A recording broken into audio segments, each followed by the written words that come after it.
Hello നമസ്കാരം, ഞാൻ ഇംതിയാസ് ഖാൻ. നിങ്ങൾ കാത്തിരുന്ന സെഷനിലേക്ക് സ്വാഗതം. അപ്പൊ ഡിഗ്രി പ്രിലിംസ് ഒക്കെ നമ്മൾ അപ്ലൈ ചെയ്തിട്ടിരിക്കുക, അല്ലെങ്കിൽ കുറച്ചൊക്കെ പഠിച്ചു തുടങ്ങി, അല്ലെങ്കിൽ കുറച്ച് അറിവുകൾ ഉണ്ട്, അല്ലെ ബിഗിനർ ആണ്, എങ്ങനെ പഠിക്കണം?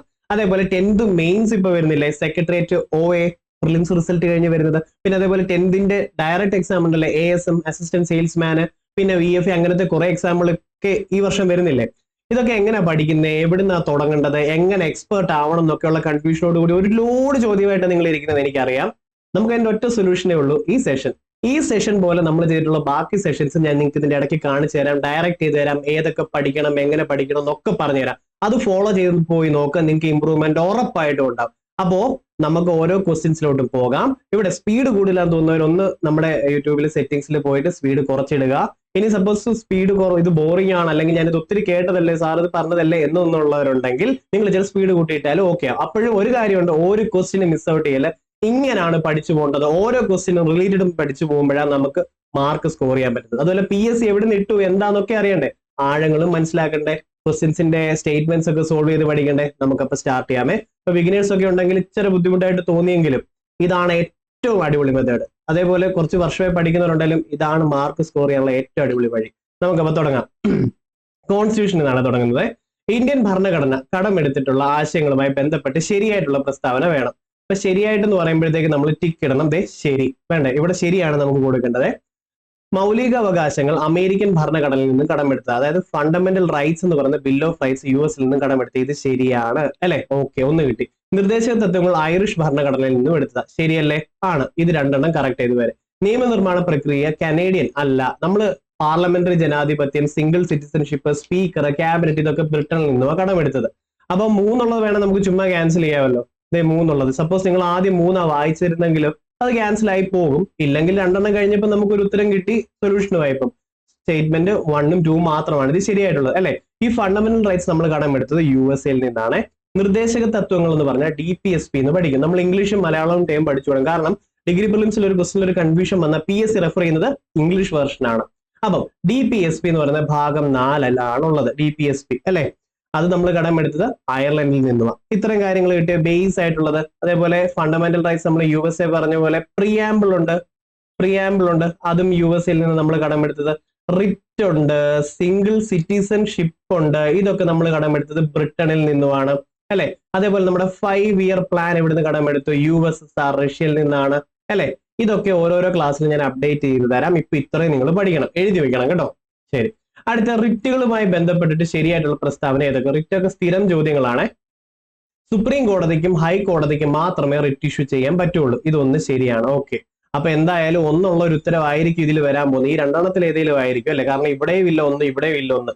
എലിമിനേറ്റ് ചെയ്ത് കളയാം, സമയം ലാഭിക്കാം. നമ്മളിത് പ്രാക്ടീസ് ചെയ്താൽ നമുക്ക് പാടുള്ള ക്വസ്റ്റ്യൻസ് വരുമ്പോൾ അത് ഹെൽപ്ഫുൾ ആവും. അതാണ് ഇവിടെ നമ്മൾ കണ്ടുകൊണ്ടിരിക്കുന്നത്. അപ്പം സുപ്രീം കോടതിക്ക് മാത്രമേ റിറ്റ് ഇഷ്യൂ ചെയ്യാൻ പറ്റൂ, തെറ്റല്ലേ? സുപ്രീം കോടതിക്കും ഹൈക്കോടതിക്കും പറ്റും അല്ലെ, ഓക്കെ. അപ്പൊ രണ്ടാമത്തെ തെറ്റ്. അപ്പൊ രണ്ടുള്ളതൊക്കെ ക്യാൻസൽ ചെയ്യാമല്ലോ. അപ്പോഴേ ഈ ഓപ്ഷൻ A പോയി. അപ്പൊ ഇത് മാത്രമാണ് ശരിയായിട്ടുള്ള ഉത്തരം. മൂന്നിന് വായിച്ച് ചുമ്മാ നോക്കാം. സുപ്രീം കോടതിക്കും ഹൈക്കോടതിക്കും ജില്ലാ കോടതിക്കും റിറ്റ് ഇഷ്യൂ ചെയ്യാം, തെറ്റ്. കാരണം അത് എന്നാലും വായിച്ചതാ, എങ്ങനെ എലിമിനേറ്റ് ചെയ്യാമെന്നൊരു ഐഡിയ കിട്ടിയോ? ഇനി നോക്കിക്കേ, സുപ്രീം കോടതി റിറ്റ് ഇഷ്യൂ ചെയ്യുന്നത് ആർട്ടിക്കിൾ 32 പ്രകാരമാണ്. ഹൈക്കോടതി റിറ്റ് ഇഷ്യൂ ചെയ്യുന്നത് ആർട്ടിക്കിൾ 226 പ്രകാരമാണ്. റിപ്പീറ്റഡ് ആണ്. ഈ രണ്ട് കോടതിക്ക് പറ്റും, ജില്ലാ കോടതിക്ക് പറ്റത്തില്ല. അത് ഓക്കെ അല്ലേ? ഇനി നമ്മുടെ റിറ്റുകൾ എത്ര എണ്ണം ഉണ്ടെന്ന് അറിയാം? 5 എണ്ണം. ഈ റിറ്റ് നമ്മൾ കടമെടുത്ത് എവിടെ നിന്നാ? കുറച്ച് മുന്നേ പറഞ്ഞതേ ഉള്ളൂ. Writ Britain. ഈ ഒരു പറയുമ്പോൾ തന്നെ ഒരു സിമിലാരിറ്റി ഇല്ല. റിട്ട് ബ്രിട്ടനിൽ നിന്ന് കടമെടുത്ത. പാർലമെന്ററി ജനാധിപത്യം ബ്രിട്ടനിൽ നിന്ന് കടമെടുത്ത. സിംഗിൾ സിറ്റിസൺഷിപ്പ് ബ്രിട്ടനിൽ നിന്ന് കടമെടുത്ത. ഓക്കെ. അപ്പം റിറ്റുകൾ 5 എണ്ണമാണ്. ഹേബിയസ് കോർപ്പസ് അല്ലെ, to have the body, PSC ഏറ്റവും കൂടുതൽ റിപ്പീറ്റ് ചോദിക്കുന്നത് അതാണ് അല്ലെ. ഹാജരാക്കും അല്ലെ, അതാ പറയുന്നത്, ശരീരം ഹാജരാക്കും. പിന്നുള്ളത് മാൻഡമസ് ആണ്, അതായത് നാം കൽപ്പിക്കുന്നു പറയുന്ന റിറ്റ് ഏതാൻ ചോദിക്കും, അത് മാൻഡമസ് ആണ്. പിന്നെ പ്രൊഹിബിഷൻ ഉണ്ട്, അതായത് വിലക്കുക, കീഴ്ക്കോടതിയെ വിലക്കുക, ഒരു കാര്യം ചെയ്തതിൽ നിന്ന് വിലക്കുക, അതാണ് ഈ പ്രൊഹിബിഷൻ എന്ന് പറയുന്നത്. ഇനി ക്യോ വാറന്റോ, എന്തധികാരത്തിൽ നിന്ന് ചോദിക്കുന്നതാണ്. എന്തധികാരത്തിലാണ് ഈ ഉദ്യോഗം വഹിച്ചത്, എന്തധികാരത്തിൽ എന്ന് പറയുന്നതാണ് ക്യോ വാറന്റോ. പിന്നെ ലാസ്റ്റ് ആണ് സെർഷ്യോറി. ഒരു കേസ് ഒരു മേൽക്കോടതിക്ക് കൈമാറാൻ വേണ്ടി ഇഷ്യൂ ചെയ്യുന്ന റിറ്റ് ആണ് സെർഷ്യോറി. ഇതാണ് ഈ 5 എണ്ണം. ഒന്ന് ബാക്ക് അടിച്ച് കേട്ട് ബൈഹാർട്ട് ചെയ്ത് പഠിക്കണം കേട്ടോ. സ്വകാര്യ വ്യക്തികൾക്കെതിരെ പുറപ്പെടുവിക്കാൻ കഴിയാത്ത റിറ്റുകളാണ് mandamus, certiorari, prohibition. Mandamus, certiorari, prohibition, ഇത് മൂന്നും പറ്റത്തില്ല. നമ്മൾ ഈ എക്സാം പഠിക്കുമ്പോൾ ഈ ആഴത്തിലാണ് പോകേണ്ടത്, അല്ലാതെ റിറ്റ് സുപ്രീം കോടതിയുടെ 32 ഹൈക്കോടതിയുടെ 226 മാത്രത്തിൽ നിർത്തരുത് കേട്ടോ. ഈ ആഴത്തിൽ പോകണം. നിങ്ങൾ ഇപ്പൊ ഇത്രയും പഠിക്കണേ. അടുത്തത് ദേശീയ മനുഷ്യാവകാശ കമ്മീഷനുമായി ബന്ധപ്പെട്ട് ശരിയായിട്ടുള്ള പ്രസ്താവന. ഓക്കെ, ശരിയാ കൊടുത്തിരിക്കുന്നത്. കമ്മീഷന് ശിക്ഷ വിധിക്കാനുള്ള അധികാരമില്ല. കറക്റ്റാ. കമ്മീഷന് ശിക്ഷ വിധിക്കാൻ പറ്റത്തില്ല, അല്ലെങ്കിൽ ഇങ്ങനത്തെ അഡ്വൈസ് ചെയ്യാം, ശിക്ഷ വിധിക്കാനുള്ള അധികാരം ഇല്ലല്ലോ. അത് കറക്റ്റ് അല്ലേ? ഓക്കെ. അടുത്തത് ഗവൺമെന്റിനോട് ശുപാർശ ചെയ്യാനുള്ള അവകാശമുണ്ട്. ഓക്കെ, ശുപാർശ ചെയ്യാനുള്ള അവകാശമുണ്ട്. അതേപോലെ കമ്മീഷൻസിന്റെ ഒക്കെ കാര്യങ്ങൾ ഇങ്ങനെയാണ്. ശിക്ഷ വിധിക്കാൻ പറ്റുമോ എന്ന് ചോദിക്കും, പറ്റത്തില്ല. അതുപോലെ ശുപാർശ ചെയ്യാം, അഡ്വൈസ് ചെയ്യാം, മറക്കല്ല. ഇനി കമ്മീഷൻ നടത്തിയ അന്വേഷണത്തിന്റെ അടിസ്ഥാനത്തിൽ നടപടികൾ ആരംഭിക്കാൻ കോടതിക്ക് ശുപാർശ നൽകാം. ഓക്കെ ആണ് ഇതെല്ലാം. അപ്പൊ ഈ 3 ശരിയാണ്. അപ്പൊ നമ്മുടെ നാഷണൽ ഹ്യൂമൻ റൈറ്റ് കമ്മീഷനെ പറ്റി പറയട്ടെ. നാഷണൽ ഹ്യൂമൻ റൈറ്റ് കമ്മീഷനിൽ 6 പേരാണ് ഉള്ളത്, 6 അംഗങ്ങളാണ് ഉള്ളത്. 1993 ഒക്ടോബർ 12 വന്നിട്ടുള്ളത്. റിപ്പീറ്റഡ് എന്ന് പറഞ്ഞാൽ ഭയങ്കര റിപ്പീറ്റഡ് ചോദ്യമായത്. ഇത്രയൊക്കെയാണോ? നമ്മുടെ national human right commission chairman നിലവിൽ ആരാ? നിങ്ങൾക്ക് ഞാൻ എഴുതി വെച്ചിട്ടുണ്ടത്.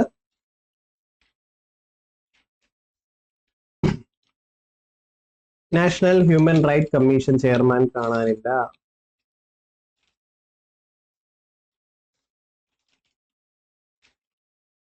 എന്തായാലും കുറച്ച് കഴിയുമ്പോൾ വരും. ഞാൻ ഇവിടെ എഴുതി വെച്ചിട്ടുണ്ട്, നിങ്ങൾക്ക് അതാകുമ്പോഴത്തേക്കും ഞാൻ പറഞ്ഞു തരാം. എന്നാലും ഹ്യൂമൻ റൈറ്റ് വി രാമസുബ്രഹ്മണ്യമാണ്. അത് ഇപ്പൊ ഞാൻ കണ്ടില്ല, പക്ഷെ ഞാനത് റീകളക്ട് ചെയ്തെടുത്തേ. എങ്ങനെയാണെന്നറിയാവോ? ഞങ്ങളുടെ അവകാശങ്ങൾ സംരക്ഷിക്കപ്പെടണേ എന്ന് മനസ്സിലങ്ങ് ഓർത്താൽ മതി, അത് അവിടെ കിട്ടും. ഒന്ന് ആലോചിച്ച് നോക്കിക്കേ. വി രാമസുബ്രഹ്മണ്യം, മനുഷ്യാവകാശം, മനുഷ്യന്റെ അവകാശം സംരക്ഷിക്കപ്പെടണേ രാമ എന്ന് പറഞ്ഞ വി രാമസുബ്രഹ്മണ്യം നിങ്ങൾക്ക് കിട്ടത്തില്ലേ? ഓക്കെ, ശരി, അതിന് വരട്ടെ. പിന്നെ സംസ്ഥാനത്തിലെ മനുഷ്യാവകാശ കമ്മീഷൻ ചെയർമാൻ ആണെങ്കിൽ അലക്സാണ്ടർ തോമസുമാണ്. ഇത് ഇത്ര ഓക്കെ അല്ലേ? എന്നാലും അത് എവിടെ പോയി? ഓക്കെ, അങ്ങോട്ട് പോകുമ്പോൾ നമുക്ക് നോക്കാം. ഇത്രയും കിട്ടിയല്ലോ. അടുത്തതിലോട്ട് പോവാം നമുക്ക്. അടുത്ത നിർദ്ദേശക തത്വവുമായി ബന്ധപ്പെട്ട് ശരിയായിട്ടുള്ള പ്രസ്താവന ഏത്? നിർദ്ദേശക തത്വമൊക്കെ PSCയുടെ നമ്മുടെ കോൺസ്റ്റിറ്റ്യൂഷനിലെ പ്രധാനപ്പെട്ട ഭാഗമല്ലേ. നിർദ്ദേശക തത്വങ്ങൾ എന്ന് പറഞ്ഞാൽ DPSP ആണ്. ഭാഗം 4 അയർലൻഡിൽ നിന്നും കടമെടുത്തു ഇപ്പൊ നമ്മൾ പറഞ്ഞു വന്നിട്ടേ ഉള്ളൂ അല്ലെ. പക്ഷെ ഇത് ആദ്യമായിട്ട് നിർദ്ദേശക തത്വങ്ങൾ ഭരണഘടനയിൽ ഉൾപ്പെടുത്തിയ രാജ്യവും PSC ചോദിച്ചു, അത് സ്പെയിൻ ആണ്. ആദ്യമായിട്ട് നിർദ്ദേശക തത്വങ്ങൾ ഇൻക്ലൂഡ് ചെയ്ത രാജ്യം ചോദിച്ചു കഴിഞ്ഞാൽ സ്പെയിൻ ആണ്. അപ്പൊ ചോദ്യത്തിലോട്ട് തിരിച്ചു വരാം. ശരിയായിട്ടുള്ള പ്രസ്താവന ഏതെന്ന് ചോദിച്ചു. നിർദ്ദേശക തത്വങ്ങൾ നീതിയുക്തമാണ് എന്ന് പറഞ്ഞാൽ എന്താ അറിയോ? ഇത് പഠിച്ചു വെച്ച റിപ്പീറ്റഡ് ചോദ്യമാണ്. DPSPയും ഫണ്ടമെന്റൽ ഡ്യൂട്ടീസും ഈ 2 കോടതിയിൽ പോയി വാദിച്ച് എടുക്കാൻ പറ്റത്തില്ല, കോടതിയിൽ പോയി ക്ലെയിം ചെയ്യാൻ പറ്റത്തില്ല. നോൺ ജസ്റ്റിസിബിൾ എന്നാണ് ഇതിന് പറയുന്നത്. ന്യായവാദാർഹമല്ല, നോൺ ജസ്റ്റിസിബിൾ എന്നതിന് പറയും കേട്ടോ. അപ്പൊ DPSPയും ഫണ്ടമെന്റൽ ഡ്യൂട്ടീസും വാദിച്ചെടുക്കാൻ പറ്റത്തില്ല. അതുകൊണ്ട് തന്നെ ഒന്നാമത്തെ സ്റ്റേറ്റ്മെന്റ് തെറ്റാണ്. അപ്പം ഇവിടെ ശരിയല്ലേ വേണ്ടത്? ഒരെണ്ണം തെറ്റായ സ്ഥിതിക്ക് ഒന്നുള്ളത് എന്തായാലും ആയിരിക്കത്തില്ല. ഇത് 3 അങ്ങ് പോയി കിട്ടി. ഭാഗ്യത്തിന് സമയം ലാഭിക്കാൻ പറ്റും. അപ്പൊ ഈ ഓപ്ഷൻ A ടിക്ക് ചെയ്യുക, അടുത്തതിലോട്ട് അങ്ങ് പൊക്കോ കേട്ടോ. പക്ഷെ ഇവിടെ നമുക്ക് ബാക്കി നോക്കിയിട്ടോ, നമ്മൾ എന്തായാലും പ്രിപ്പയർ ചെയ്യുമല്ലേ. ഇവിടെ മൗലിക അവകാശങ്ങൾക്ക് പുറമേയുള്ള ചില അവകാശങ്ങളാണിവ. ഓക്കെ, അപ്പൊ ഈ ഓപ്ഷനിൽ പോയി എല്ലാവരും നിൽക്കും ആണല്ലോ.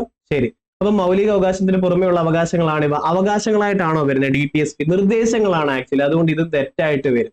നിർദ്ദേശങ്ങളാണ്. ഒരു സ്റ്റേറ്റ്, ഒരു സോഷ്യൽ വെൽഫെയർ സ്റ്റേറ്റ് ആകാൻ വേണ്ട ആശയങ്ങളാണ് ഇതിലുള്ളത്. ഈ DPSPക്ക് അകത്ത് ഉൾപ്പെട്ടിട്ടുള്ളത് പറയട്ടെ, ഇമ്പോർട്ടന്റ് ആണ്. ഗാന്ധിയൻ ആശയങ്ങളുണ്ട്, സോഷ്യലിസ്റ്റ് ആശയങ്ങളുണ്ട്, ലിബറൽ ആശയങ്ങളുണ്ട്. ഇത്ര എണ്ണം ചേർന്നതാണ് DPSP. അതുകൊണ്ട് ഈ ഒരു ക്വസ്റ്റ്യൻ PSC ക്യാൻസൽ ചെയ്തു. ചോദ്യമിട്ട ആവേശം പിന്നീട് ഇല്ലായിരുന്നു, ക്വസ്റ്റ്യൻ ക്യാൻസൽഡ് ആയ. ഓക്കെ അല്ലേ? സമൂഹം കൈക്കൊള്ളേണ്ട ചില ഉദ്ദേശ ലക്ഷ്യങ്ങളാണ് ഇതിലുള്ളത് അല്ലെ. നിർദ്ദേശക തത്വങ്ങൾ, ഇങ്ങനെയൊക്കെ നിർദ്ദേശങ്ങൾ നടപ്പിലാക്കി നല്ലതാന്നുള്ളതാണ് DPSP. ഓക്കെ അല്ലേ? അത്രേ ഉള്ളൂ. അതുകൊണ്ട് ഈ ക്വസ്റ്റ്യൻ ക്യാൻസൽഡ് ആയിരുന്നു. പക്ഷെ ഇവിടെ നിന്നുള്ള ചോദ്യങ്ങളെല്ലാം നമ്മൾ പഠിച്ചല്ലോ. ഇനി ഒരു കാര്യം പറഞ്ഞോട്ടെ, ഈ DPSP ഏത് കമ്മിറ്റിക്കാരനോ വന്നതെന്നറിയാമോ? സപ്രൂ കമ്മിറ്റിയുടെ ശുപാർശ പ്രകാരമാണ്. സപ്രൂ കമ്മിറ്റിയാണ് DPSPയെ പറ്റി ശുപാർശ ചെയ്തത്. എത്ര DPSP ഉണ്ടെന്നറിയാമോ? 20 എണ്ണമാണ് ഉള്ളത് DPSP. ഇതിലെ പ്രധാനപ്പെട്ട ഒരെണ്ണം ഞാൻ പറയട്ടെ, 44 യൂണിഫോം സിവിൽ കോഡാണ്. യൂണിഫോം സിവിൽ കോഡാണ് 44 ഉള്ളത്. ഇനി പ്രധാനപ്പെട്ട വേറൊരെണ്ണം പറയട്ടെ, ഈ DPSP നോൺ ജസ്റ്റിസിബിൾ ആണ് അല്ലെ, വാദിച്ചെടുക്കാൻ പറ്റത്തില്ല കോടതിയിൽ പോയി എന്ന് പറയുന്ന ആർട്ടിക്കിൾ ഏതാണെന്നറിയാം? 37. അപ്പൊ ഇത് ഇമ്പോർട്ടന്റ് അല്ലേ? ആർട്ടിക്കിൾ 37 പറയുന്നുണ്ട് DPSP നിർദ്ദേശക തത്വങ്ങൾ ന്യായവാദത്തിന് അർഹമല്ല എന്ന് 37 പറയുന്നുണ്ട്. 44 യൂണിഫോം സിവിൽ കോഡ് ഗോവയെ നടപ്പിലാക്കി. യൂണിഫോം സിവിൽ കോഡാണ് അത് അല്ലെ. പിന്നെ പ്രധാനപ്പെട്ട ഒരെണ്ണം പറയട്ടെ, 43 ഉണ്ട്.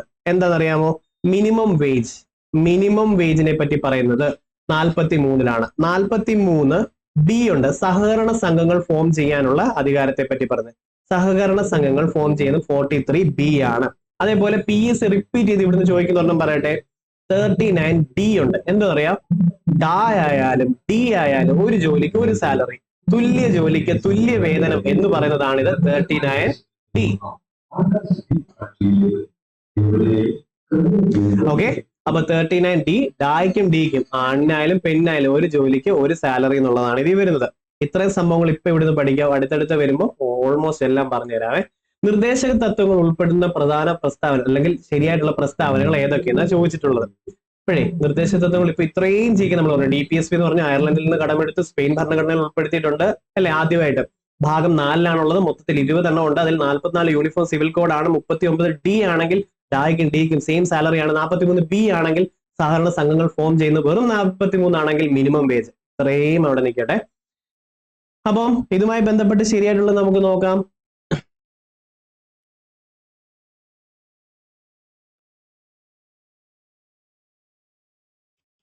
ഇതിന്റെ അകത്തെ നോക്കിക്കേ, അന്തർദേശീയ സമാധാനം പരിപോഷിപ്പിക്കുക, അതായത് ഇന്റർനാഷണൽ പീസിനെ പറ്റി പറയുന്നുണ്ട് 51-ന്റെ അകത്ത്. അതുകൊണ്ട് ഇത് ശരിയാണ്. അതൊക്കെ ഏക പൗരത്വ നിയമത്തെ പറ്റി ഞാൻ ഇതിന്റെ അകത്ത് കേട്ടിട്ടില്ല, അതുകൊണ്ട് ഇത് ഞാൻ തെറ്റിടും. ഇനി കൺഫ്യൂഷൻ ഉണ്ടെങ്കിൽ തന്നെ ഞാൻ ഇതിപ്പോ ഒന്നും ചെയ്യുന്നില്ലെന്ന് വെച്ചോ പോട്ടെ. ഇന്ത്യയുടെ അഖണ്ഡത ഊട്ടി ഉറപ്പിക്കുക എന്നും പറയുന്നുണ്ട്. ശരി, അഖണ്ഡത ഊട്ടി ഉറപ്പിക്കുന്നത് ഇതിന്റെ അകത്ത് പറഞ്ഞിട്ടുണ്ടോ? ഈ ഏക പൗരത്വം എന്നുള്ളത് പാർട്ട് 2-ലാണ് പറയുന്നത്. പാർട്ട് 2 ആണ് സിറ്റിസൺഷിപ്പിനെ പറ്റി പറയുന്നത്. സിറ്റിസൺഷിപ്പ്. പാർട്ട് 3 ആണ് ഫണ്ടമെന്റൽ റൈറ്റ്സ്. പാർട്ട് 4 ആണ് DPSP. പാർട്ട് 4A ആണ് ഫണ്ടമെന്റൽ ഡ്യൂട്ടീസ്. ഓക്കെ ആണോ? അപ്പൊ ഇതിൽ കീ ആയിട്ട് കൊടുത്തിട്ടുള്ളത് ഈ 2 എണ്ണം ആയിരുന്നു കേട്ടോ. അഖണ്ഡത ഊട്ടി ഉറപ്പിക്കുക എന്നുള്ളത് ഇതിൽ പറഞ്ഞിട്ടില്ല, DPSPക്കകത്ത് പറയുന്നില്ല അല്ലെ. ഓക്കെ, പിന്നെ ഏക പൗരത്വം എന്നുള്ളതും കറക്റ്റ് ആയിട്ടുള്ളതല്ല. അതുകൊണ്ട് ഈ ക്വസ്റ്റ്യൻസ് ക്യാൻസൽഡ് ആണ്. ഇത് ഓർത്ത് വെച്ചോണേ. ഏക പൗരത്വം പാർട്ട് 2-ലാണ് വരുന്നത്. 2 മാത്രം ശരിയായിട്ടുണ്ടോ ഇതില്? ഇല്ലല്ലോ. ഓക്കെ, അപ്പൊ അടുത്തതിലോട്ട് നമ്മൾ പോവാം. ഇത്രയും ഡീറ്റെയിൽഡ് ആയിട്ട് ഇവിടെ കിട്ടിയില്ലേ? ഇതൊന്ന് ഓർത്തെ. അന്തർദേശീയ സമാധാനം, ഇന്റർനാഷണൽ പീസ്, ഇത് ഞാൻ എങ്ങനെ ഓർത്ത് വെച്ചെന്ന് അറിയാം. 51-ല്ലേ, ആ 1-നെ അങ്ങ് I ആക്കും.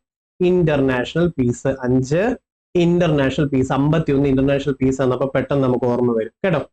ഇനി ഇന്ത്യൻ ഉപരാഷ്ട്രപതിയുമായി ബന്ധപ്പെട്ട് 2024-ലെ ക്വസ്റ്റ്യൻ പേപ്പേഴ്സിലൊക്കെ ഈ ഉപരാഷ്ട്രപതിയെ, DPSP, പിന്നെ അതേപോലെ രാജ്യസഭാ അംഗങ്ങൾ, ഇതുമായി ബന്ധപ്പെട്ട് ക്വസ്റ്റ്യൻസ് കുറെ വന്നിട്ടുണ്ട്. നമുക്ക് ഇത്തവണ അത് എക്സ്പെക്ട് ചെയ്യാൻ ഡീറ്റെയിൽ ആയിട്ട്. അതുകൊണ്ട് അതെല്ലാം പഠിച്ച് നമ്മൾ പോകുന്നത് കേട്ടോ. ഇതിലെ ഓരോ ക്വസ്റ്റ്യൻസും നമ്മൾ പറഞ്ഞു പോകുമ്പോഴേ ഒരു പല ക്വസ്റ്റ്യൻ പേപ്പറിൽ ഒരു 5, 6, 7, 8 പ്രീവിയസ് ക്വസ്റ്റ്യൻ മിനിമം നമ്മൾ പറഞ്ഞു പോകുന്നത് കേട്ടോ. അപ്പം ഇന്ത്യൻ ഉപരാഷ്ട്രപതിയുമായി ബന്ധപ്പെട്ടിട്ടുള്ള ശരിയായിട്ടുള്ള പ്രസ്താവന വേണം. ശരിയാണ്, ഉപരാഷ്ട്രപതി 6 വർഷത്തേക്കാണ് തിരഞ്ഞെടുക്കപ്പെടുന്നത്. ഉപരാഷ്ട്രപതി 5 വർഷം, രാഷ്ട്രപതി 5 വർഷം. അപ്പൊ 1 തെറ്റ, ഒന്നുള്ളതൊക്കെ ക്യാൻസൽ ചെയ്യാൻ പെട്ടെന്ന് സമയമില്ല നമുക്ക്. ഓക്കെ, ദേ ഇവിടെ കിട്ടി. ബാക്കി വായിക്കാതെ അടുത്തയിലോട്ട് പോയേക്കണം എക്സാമിന്. കാരണം ഇത് പിന്നെ ഡിലീറ്റ് ആവുകയില്ല. അത് PSC ഓരോ തോന്നിവാസം അതിലൊതുക്കുക. ആ കാണിക്കുന്നത് അത്. പക്ഷെ നമുക്ക് ഇവിടെ സമയം കളയാനില്ല. അതുകൊണ്ട് ഇത് നോക്കിക്കേ, ഇലക്ട്രൽ കോളേജ് ആണ് ഉപരാഷ്ട്രപതിയെ തിരഞ്ഞെടുക്കുന്നത്. ഉപരാഷ്ട്രപതിയെ തിരഞ്ഞെടുക്കുന്ന ഇലക്ട്രൽ കോളേജ് എന്ന് പറഞ്ഞാൽ ആരൊക്കെയാണെന്നറിയാമോ? പാർലമെന്റിലെ അംഗങ്ങൾ, അതായത് ലോക്സഭയിലെ, രാജ്യസഭയിലെ ഫുൾ മെമ്പേഴ്സ് ആണ് ഇതിൽ വരുന്നത്. ഫുൾ മെമ്പേഴ്സ് ആണ് തിരഞ്ഞെടുക്കുന്നത്. തിരഞ്ഞെടുക്കപ്പെട്ടവരും നാമനിർദ്ദേശം ചെയ്യപ്പെട്ടവരും ലോക്സഭയിലും രാജ്യസഭയിലുള്ള മൊത്തം അംഗങ്ങളുമാണ് ഇതിൽ വോട്ട് ചെയ്യുന്നതെന്ന് ഓർത്തോണം. അതാണ് ഉപരാഷ്ട്രപതിയുടെ ഇലക്ട്രൽ കോളേജ്. എന്നാൽ പ്രസിഡന്റിന്റെ ആണെങ്കിലോ രാഷ്ട്രപതിയുടെ ആണെങ്കിലോ ഇത് PSC 2023 ഒത്തിരി ചോദിച്ചതാണ്. സ്റ്റേറ്റ്മെന്റ് ആക്കിയും ചോദിച്ചാൽ പ്രസിഡന്റിന്റെ അകത്ത് ഏതൊക്കെയുണ്ടെന്ന് അറിയാം? ലോക്സഭ, രാജ്യസഭ. പക്ഷേ ഇവിടെ രണ്ടിടത്തുനിന്നും തിരഞ്ഞെടുക്കപ്പെട്ടവരേ ഉള്ളൂ. നാമനിർദ്ദേശം ചെയ്തപ്പെട്ട ആൾക്കാർക്ക് വോട്ട് ചെയ്യാൻ അധികാരം ഇല്ല പ്രസിഡന്റിന്, മറക്കരുതേ. അപ്പം വൈസ് പ്രസിഡന്റിന്റെ കാര്യത്തിൽ ലോക്സഭയിലും രാജ്യസഭയിലത്തെ ഫുൾ മെമ്പേഴ്സിന് വോട്ട് ചെയ്യാം. എന്നാൽ പ്രസിഡന്റിന്റെ കാര്യം വരുമ്പം ലോക്സഭയിലെയും രാജ്യസഭയിലെയും തിരഞ്ഞെടുക്കപ്പെട്ടവർക്ക് മാത്രമേ പറ്റൂ, നോമിനേറ്റ് ചെയ്തവർക്ക് പറ്റത്തില്ല.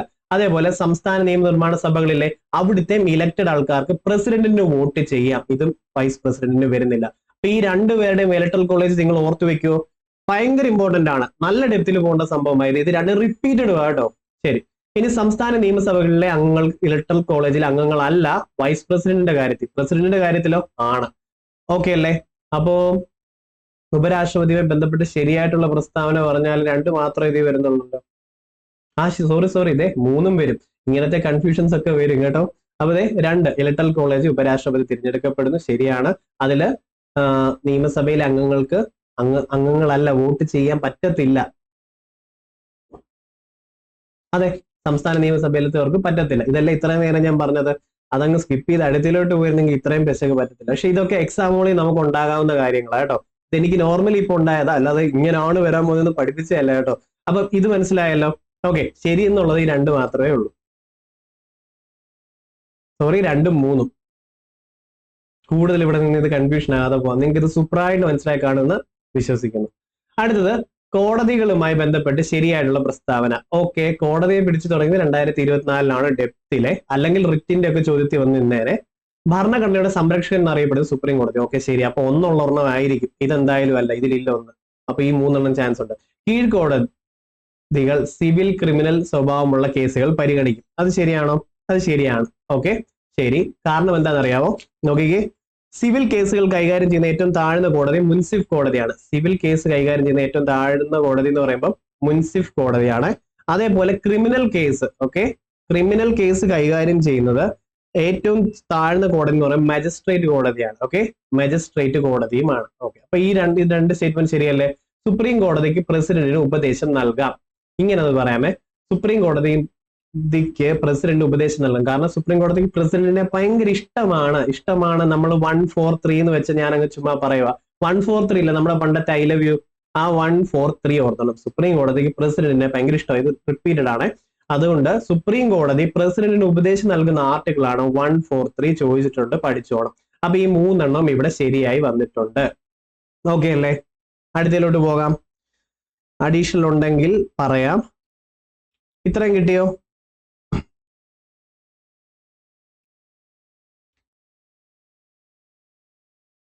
മതി. അടുത്തതിലോട്ട് പോവാ. അപ്പോഴേ എന്നാലൊന്ന് റിവൈസ് ചെയ്തേക്ക് ഒരു സമാധാനത്തിന്. സുപ്രീം കോടതി റിറ്റ് ഇഷ്യൂ ചെയ്യുന്നത് എത്ര ആർട്ടിക്കിൾ? 32 ഉപയോഗിച്ചാണ് റിറ്റ് ഇഷ്യൂ ചെയ്യുന്നത്. റിറ്റ് 5 വരുന്നത്. റിറ്റ് കടമെടുത്ത് ബ്രിട്ടനിൽ നിന്നും. ഹൈക്കോടതി ആണെങ്കിലോ 226 വെച്ചാണ് ഈ റിറ്റ് ഇഷ്യൂ ചെയ്യുന്നത്. സുപ്രീം കോടതിക്കും ഹൈക്കോടതിക്കും മാത്രമേ റിറ്റ് ഇഷ്യൂ ചെയ്യാൻ പറ്റുള്ളൂ, മറക്കല്ല. ഇനി അടുത്ത് നോക്കാം, കേന്ദ്ര ലിസ്റ്റിൽ ഉൾപ്പെടുന്നത്. ലിസ്റ്റിനെ പറ്റി പറഞ്ഞിട്ടുള്ള ഏത് പട്ടികയിലാണെന്നറിയാം? ഏത് ഷെഡ്യൂൾ 7 പറഞ്ഞിട്ടുള്ളത്? ഷെഡ്യൂൾ 7 ആണ്. ആ 7 ഞാൻ തിരിച്ചങ്ങോട്ട് ഇട്ടിട്ട് ലിസ്റ്റ് എന്ന് അങ്ങോട്ട് എഴുതും. ഇങ്ങനെയൊക്കെയാ കണക്ട് ചെയ്ത് വെക്കുന്നത്. ഇത് നിങ്ങൾക്ക് യൂസ്ഫുൾ ആവുകയാണെങ്കിൽ എടുക്കുക, ഇല്ല ഇതിലും ബെറ്റർ ഉണ്ടെങ്കിൽ കമന്റ് ചെയ്ത് ബാക്കിയുള്ളവരും പഠിക്കട്ടെ. അപ്പൊ നമ്മുടെ കേന്ദ്ര ലിസ്റ്റിൽ ഉൾപ്പെടുന്ന വിഷയങ്ങളുമായി ബന്ധപ്പെട്ടത് കേന്ദ്രത്തിന്റെയാണ് വേണ്ടത്. ഓക്കെ, സെൻട്രൽ ഗവൺമെന്റ് കൈകാര്യം ചെയ്യുന്ന കാര്യങ്ങൾ ഉൾപ്പെടുത്തിയിട്ടുള്ള പട്ടികയാണ് ലിസ്റ്റ്, കേന്ദ്ര ലിസ്റ്റ്. ഇനി സംസ്ഥാനം നോക്കുന്നതാണെങ്കിൽ സംസ്ഥാന ലിസ്റ്റ്, കേന്ദ്രവും സംസ്ഥാനവും കൂടെ ഒരുമിച്ച് നോക്കുന്നതാണെന്നുണ്ടെങ്കിൽ കൺകറന്റ് ലിസ്റ്റ് എന്ന് പറയും. അപ്പൊ ഇപ്പൊ കേന്ദ്രത്തിന്റെ മാത്രം നോക്കാം. വിദേശകാര്യം കേരളം എന്നാണോ തീരുമാനിക്കുന്നത്, അല്ലെങ്കിൽ ഏതെങ്കിലും സംസ്ഥാനങ്ങളാണോ? അല്ല. ഇപ്പൊ വിദേശകാര്യം കേന്ദ്രത്തിൽ വരുന്നത്. അപ്പൊ ഒരെണ്ണമാണ്. അപ്പൊ ഇത് അപ്പോഴേ പോയി. കാരണം ഇവിടെ ഉൾപ്പെടുന്നതല്ലേ ചോദിച്ചത്. അതിൽ ഒന്നാമത്തത് എന്തായാലും ഉണ്ടല്ലോ. അപ്പൊ ഒന്നില്ലെങ്കിൽ ഇത് ഉത്തരം അല്ലല്ലോ. ശരി. ഇനി പോസ്റ്റ് ആൻഡ് ടെലിഗ്രാഫ് കറക്റ്റ് ആണ്, ശരിയല്ലേ? ഓക്കെ, അപ്പൊ 1ഉം 2ഉം ഉള്ളതാവാൻ ചാൻസ് ഉണ്ട്. ഈ 2 ആവാൻ ചാൻസ് ഉണ്ട്. ഇത് എന്തായാലും അല്ലെന്ന് അപ്പൊ മനസ്സിലായി അല്ലേ? ഇങ്ങനെ എലിമിനേറ്റ് ചെയ്ത് നമുക്ക് യൂസ്ഫുൾ ആകും. നിങ്ങൾ ട്രൈ ചെയ്ത് നോക്കേ. ഓരോ ക്വസ്റ്റ്യൻ പേപ്പർ നമ്മൾ ഇങ്ങനെ ചെയ്യുമ്പോൾ റിലേറ്റഡ് ഇതേപോലെ പഠിച്ചിട്ട് പോകണം. നിങ്ങൾക്ക് പഠിക്കാൻ പറ്റുമെങ്കിൽ അത് നല്ലത്. ഇല്ലെങ്കിൽ നമ്മുടെ ഈ ക്ലാസ്സുകളൊക്കെ തന്നിട്ടുള്ളത് ഞാൻ എല്ലാം ഈ ഓരോ ക്ലാസ്സിലും കാണിച്ചു തരാം. അടുത്ത ഏത് പഠിക്കണം, ഇത് ഫോളോ ചെയ്ത് പോകണം. ക്ലാസ് ഇഷ്ടപ്പെട്ട ലൈക്ക് ചെയ്യണം, നിങ്ങൾക്കുള്ള അഭിപ്രായങ്ങൾ മൊത്തം പറയണം കേട്ടോ. അതനുസരിച്ച് ചെയ്യാം. എന്നാൽ കൃഷി എന്നുള്ളത് കേന്ദ്ര ലിസ്റ്റിൽ പെടുന്നില്ല. കൃഷി, ജലസേചനം, പൊതുജനാരോഗ്യം ഒക്കെ സ്റ്റേറ്റ് ലിസ്റ്റിലാണ് വരുന്നത്. ഇത് ഞാൻ എടുത്തു പറയാൻ കാരണം എന്താ പറയുക, ഒത്തിരി ക്വസ്റ്റ്യൻ പേപ്പർ ഇത് കണ്ടിട്ടുണ്ട്. അതായത് ഇത് റിപ്പീറ്റഡ് ചോദ്യമാണ്. കൃഷിയൊക്കെ സ്റ്റേറ്റ് ലിസ്റ്റിലാണ് വരുന്നത്. അപ്പൊ 1ഉം 2ഉം മാത്രം ഉള്ളതാണല്ലോ. ഓക്കെ, ഇപ്പൊ നമ്മൾ അടുത്തതിലോട്ട് പോവാണേ. താഴെ പറയുന്ന പ്രസ്താവനകൾ ശരിയായിട്ടുള്ളത് ഏത്? നമുക്ക് നോക്കാം. പൊതുജനാരോഗ്യം സംസ്ഥാന ലിസ്റ്റിലെ ഒരു വിഷയമാണ്. കണ്ടോ, അടുത്ത ഓപ്ഷനിൽ തന്നെ അത് വന്നത്. അതായത് ഇത് ഒത്തിരി റിപ്പീറ്റഡ് മാർക്കല്ലേ. പൊതുജനാരോഗ്യം മാത്രമല്ല, കുറച്ച് ആഡ് ചെയ്യുവാണ് ഞാൻ. കൃഷിയുണ്ട്, ജലസേചനമുണ്ട്, പൊതുജനാരോഗ്യം, മദ്യം, ജയില്, ഇതൊക്കെ പോലീസ്, ഇതൊക്കെ സംസ്ഥാന ലിസ്റ്റിലെ വിഷയമാണ്. ഓക്കെ, വനം കൺകറന്റ് ലിസ്റ്റിലെ വിഷയമാണ്. കൺകറന്റ് ലിസ്റ്റ് എന്ന് പറഞ്ഞാൽ എന്താ പറയാ, യൂണിയനും സ്റ്റേറ്റും ഒരുമിച്ച് കൈകാര്യം ചെയ്യുന്ന ലിസ്റ്റുകളാണ് കൺകറന്റ് ലിസ്റ്റ്. സൈബർ നിയമങ്ങൾ, ഓക്കെ, സൈബർ നിയമങ്ങൾ ശിഷ്ടാധികാരങ്ങളിൽ വരുന്നത്. അതായത് റെസിഡ്യൂൽ പവർ എന്നതിന് പറയും. Okay, residual power. ഇത് 3ഉം ഈ കൂട്ടത്തിൽ ശരിയാണ്. ഇനി ഞാൻ ഈ ഒരു ലിസ്റ്റിനെ പറ്റി ഒരു കാര്യം പറഞ്ഞുതരാം കേട്ടോ. യൂണിയൻ ലിസ്റ്റ് എന്ന് പറയുമ്പോൾ കേന്ദ്രം നോക്കുന്നതാണ്. കേന്ദ്രം നോക്കുന്നത് ഈ യൂണിയൻ ലിസ്റ്റിൽ ഇപ്പോൾ 100 വിഷയങ്ങളാണ് ഉള്ളത്. അതിന്റെ എക്സാമ്പിൾ എന്തൊക്കെ പറയാം? സെക്യൂരിറ്റി പറയാം അല്ലേ?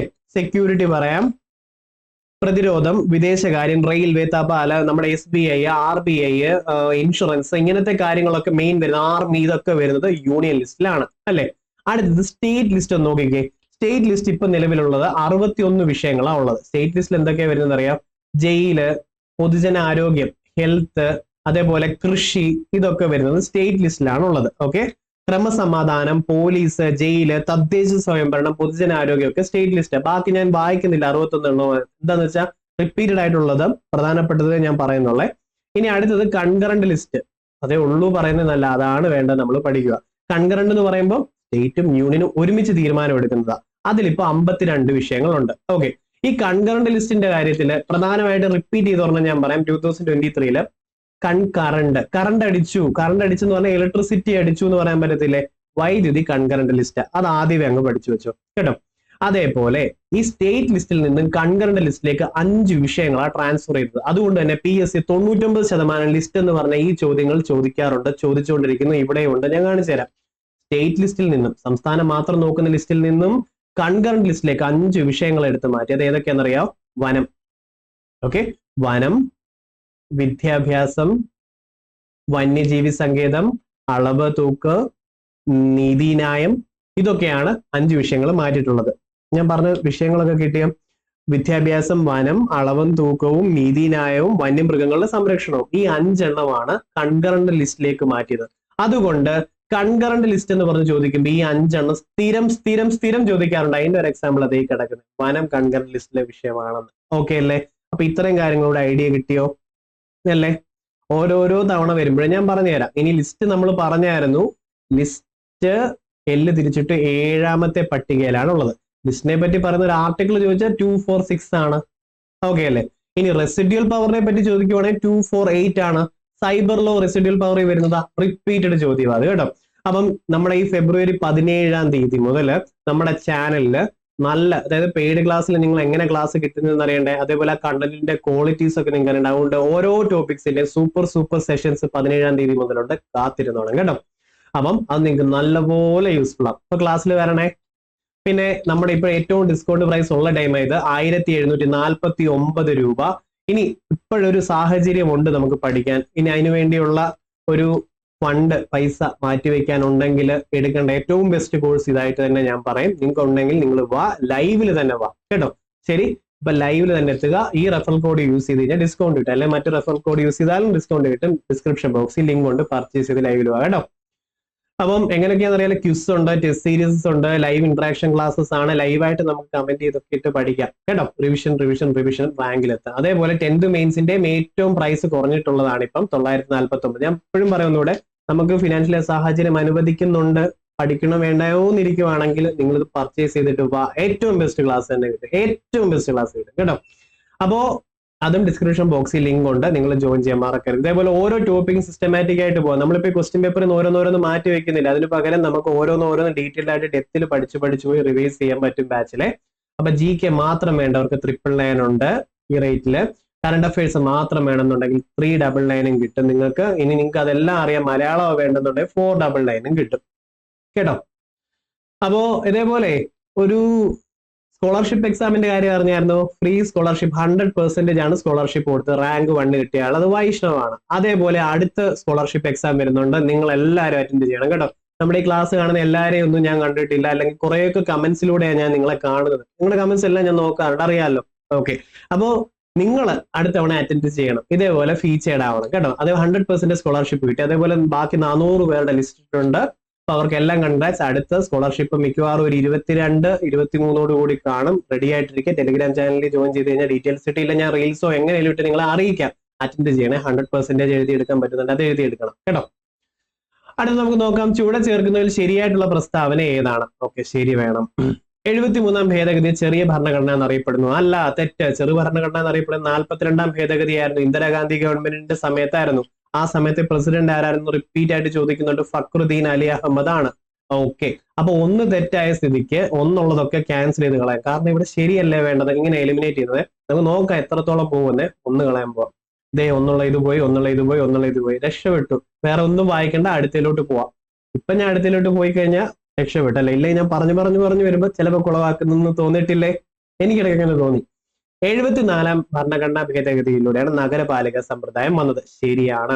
73ലാണ് പഞ്ചായത്ത് രാജ് വന്നത്. ശരിയാണ്. റിപ്പീറ്റഡ് ചോദ്യം.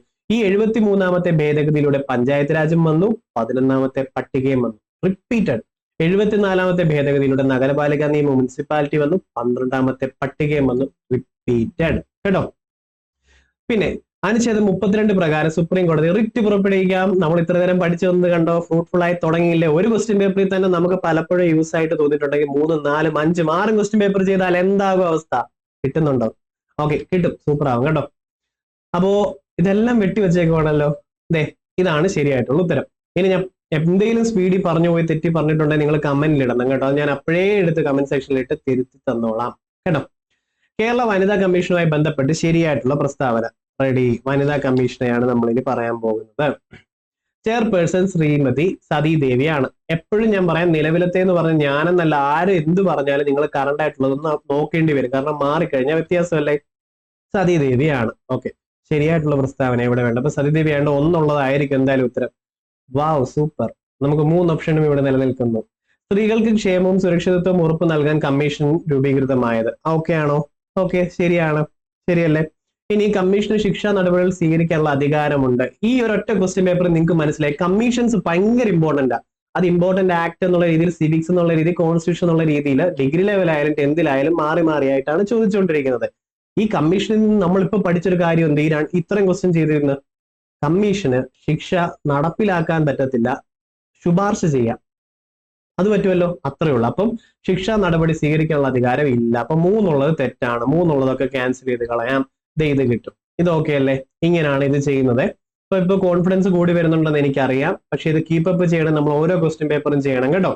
അപ്പം ഹാപ്പി ആയിട്ട് പോസിറ്റീവ് ആയിട്ട് പഠിക്കണം. നമ്മുടെ പ്രതിസന്ധികൾ ഇഷ്ടംപോലെ ഉണ്ടായിരിക്കും, ഉറപ്പായിട്ടുണ്ട്. ഈ ക്ലാസ് എടുക്കുന്ന എനിക്ക് ഒരു 100 കണക്കിന് പ്രതിസന്ധി കാണും. പക്ഷേ അതെല്ലാം അതിന്റെ പേര് മാറ്റി വെക്കണം. നമുക്ക് തരണം ചെയ്യാൻ പറ്റുന്നൊക്കെ തരണം ചെയ്യണം. മനസ്സിനെ ഒന്ന് പാകപ്പെടുത്തണം. മനസ്സിനെ പാകപ്പെടുത്തണം എന്ന് ചുമ്മാ പറഞ്ഞാൽ നടക്കത്തില്ല, അത് എനിക്കറിയാം. അതും പ്രാക്ടീസ് ആണ് കേട്ടോ. നമുക്ക് അങ്ങനെ ഒരു മോട്ടിവേഷൻ സെഷൻ കൂടെ ചെയ്തു തരാം. ഓക്കെ, അപ്പോ ഇവിടെ നമുക്ക് പഠിക്കേണ്ടത് എന്താ? കേരളത്തിലെ വനിതാ കമ്മീഷൻ നിലവിൽ വന്ന വർഷം ചോദിച്ചിട്ടുണ്ട്. 1996 മാർച്ച് 14 അതൊക്കെ ആണല്ലോ അല്ലേ? സംസ്ഥാന വനിതാ കമ്മീഷന്റെ പ്രഥമ അധ്യക്ഷ, റിപ്പീറ്റഡ് ചോദ്യം, സുഗതകുമാരിയാണ്. നിലവിലത്തെ ആരാ? പി സതി ദേവിയാണ്. പിന്നെ അതേപോലെ നാഷണൽ വുമൺ കമ്മീഷൻ കഴിഞ്ഞ ക്വസ്റ്റ്യൻ പേപ്പർ നമ്മൾ ചെയ്തതിന്റെ അകത്ത് പഴയ ആളുടെ പേരായിരുന്നു കിടന്നത്. നാഷണൽ വുമൺ കമ്മീഷന്റെ അധ്യക്ഷ ആരാ? ഇപ്പം വിജയ എന്നങ്ങ് ഓർത്ത് വെച്ചാൽ മതി കേട്ടോ. വിജയ കിഷോർ വിജയ കിഷോർ, ഇത്രയേ ഉള്ളൂ. വിജയ കിഷോർ നാഷണൽ വുമൺ കമ്മീഷന്റെ ചെയർപേഴ്സൺ ഇപ്പൊ ആരംഭിച്ച വിജയ കിഷോറും ആണ്. ഓക്കെ അല്ലെ? കേരളത്തിലാണെങ്കിൽ സതി ദേവിയും ആണ്. അടുത്തതിലോട്ട് പോകാം. ഇനി കേരള സംസ്ഥാന തിരഞ്ഞെടുപ്പ് കമ്മീഷനുമായി ബന്ധപ്പെട്ട് ശരിയായിട്ടുള്ള പ്രസ്താവന ഏതൊക്കെ? ശരി, നമുക്ക് നോക്കാം. എ ഷാജഹാനാണ് സംസ്ഥാന തിരഞ്ഞെടുപ്പ് കമ്മീഷൻ. ഇപ്പം ആണല്ലോ, ഇപ്പൊ ആണ്, മാറ്റമില്ല, അപ്ഡേറ്റഡ് ആണിത് കേട്ടോ.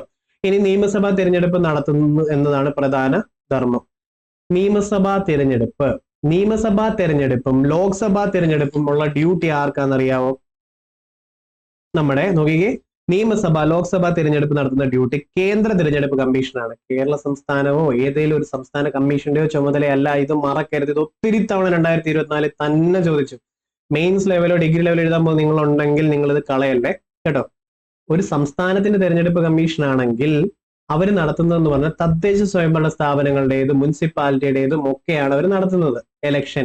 അല്ലാതെ കേന്ദ്ര ഇലക്ഷൻ കമ്മീഷനാണ് നിയമസഭയിലേക്കുള്ളതും ലോക്സഭയിലേക്കുള്ളതും പാർലമെന്റ് ഇലക്ഷൻസ് ഒക്കെ നടത്തുന്നത്. അപ്പൊ ഇതിൽ 1ഉം 3ഉമാണ് ശരിയായിട്ടുള്ളത്.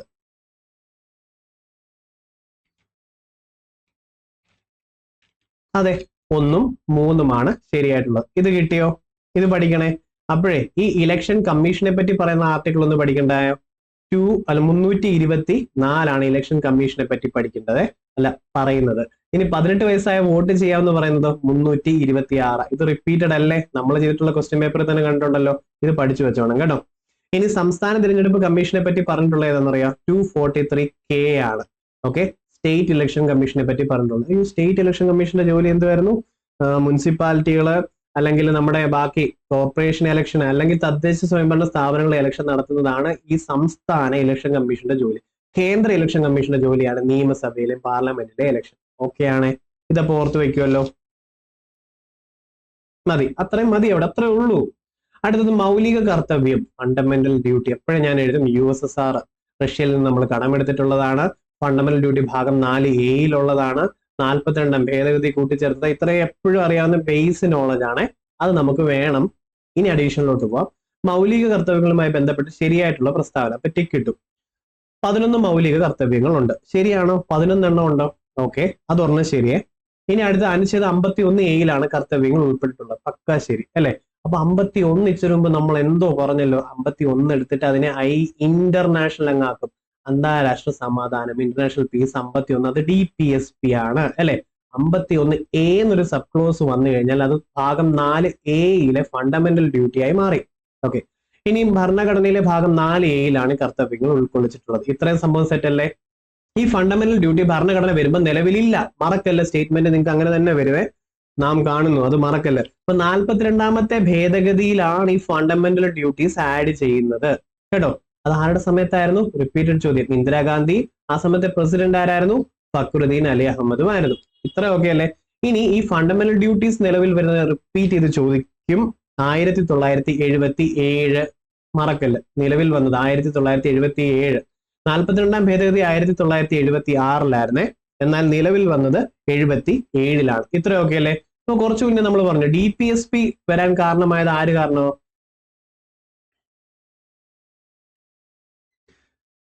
ഓക്കെ, DPSP വരാൻ കാരണമായിട്ടുള്ള സ്വരൺ, ഇങ്ങനെ ഞാൻ കണക്ട് ചെയ്ത് വെച്ചാൽ അത് അതുപോലെ അങ്ങ് പറയാം. നിങ്ങൾക്ക് ചിലപ്പോൾ യൂസ്ഫുൾ ആണെങ്കിൽ എടുത്തോ, അല്ലെങ്കിൽ പുറത്ത് പറയല്ലോ കേട്ടോ. DPSP നിർദ്ദേശക തത്വങ്ങളല്ലേ അല്ലേ?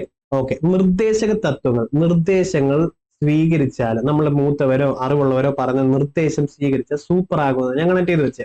അപ്പൊ DPSP നിർദ്ദേശം സ്വീകരിച്ച സൂപ്പർ ആകും. സപ്രു കമ്മിറ്റി ആയിരുന്നു DPSP വേണമെന്ന് പറഞ്ഞത്. ഫണ്ടമെന്റൽ ഡ്യൂട്ടി ആണെങ്കിലോ സ്വരൺ സിംഗ് കമ്മിറ്റീവ് ആണ്. ഇത്ര ഓക്കെ അല്ലേ? ഇത്രയും കാര്യങ്ങൾ മതി. ഫണ്ടമെന്റൽ ഡ്യൂട്ടീസ് എത്ര എണ്ണം ഉണ്ട്? 11 എണ്ണം ഉണ്ട്. ഓക്കെ, DPSP എത്ര എണ്ണം ഉണ്ട്? 20 എണ്ണം ഉണ്ട്. ഫണ്ടമെന്റൽ റൈറ്റ്സ് എത്ര എണ്ണം ഉണ്ട്? 6 എണ്ണം. ആദ്യം 7 ഉണ്ടായിരുന്നു, പിന്നെ ഒരെണ്ണം എടുത്ത് കളഞ്ഞു, റൈറ്റ് ടു പ്രോപ്പർട്ടി, പിന്നെ ഇത്രയും ഉണ്ട്. അപ്പോ ഇത്ര ഓക്കെ അല്ലേ?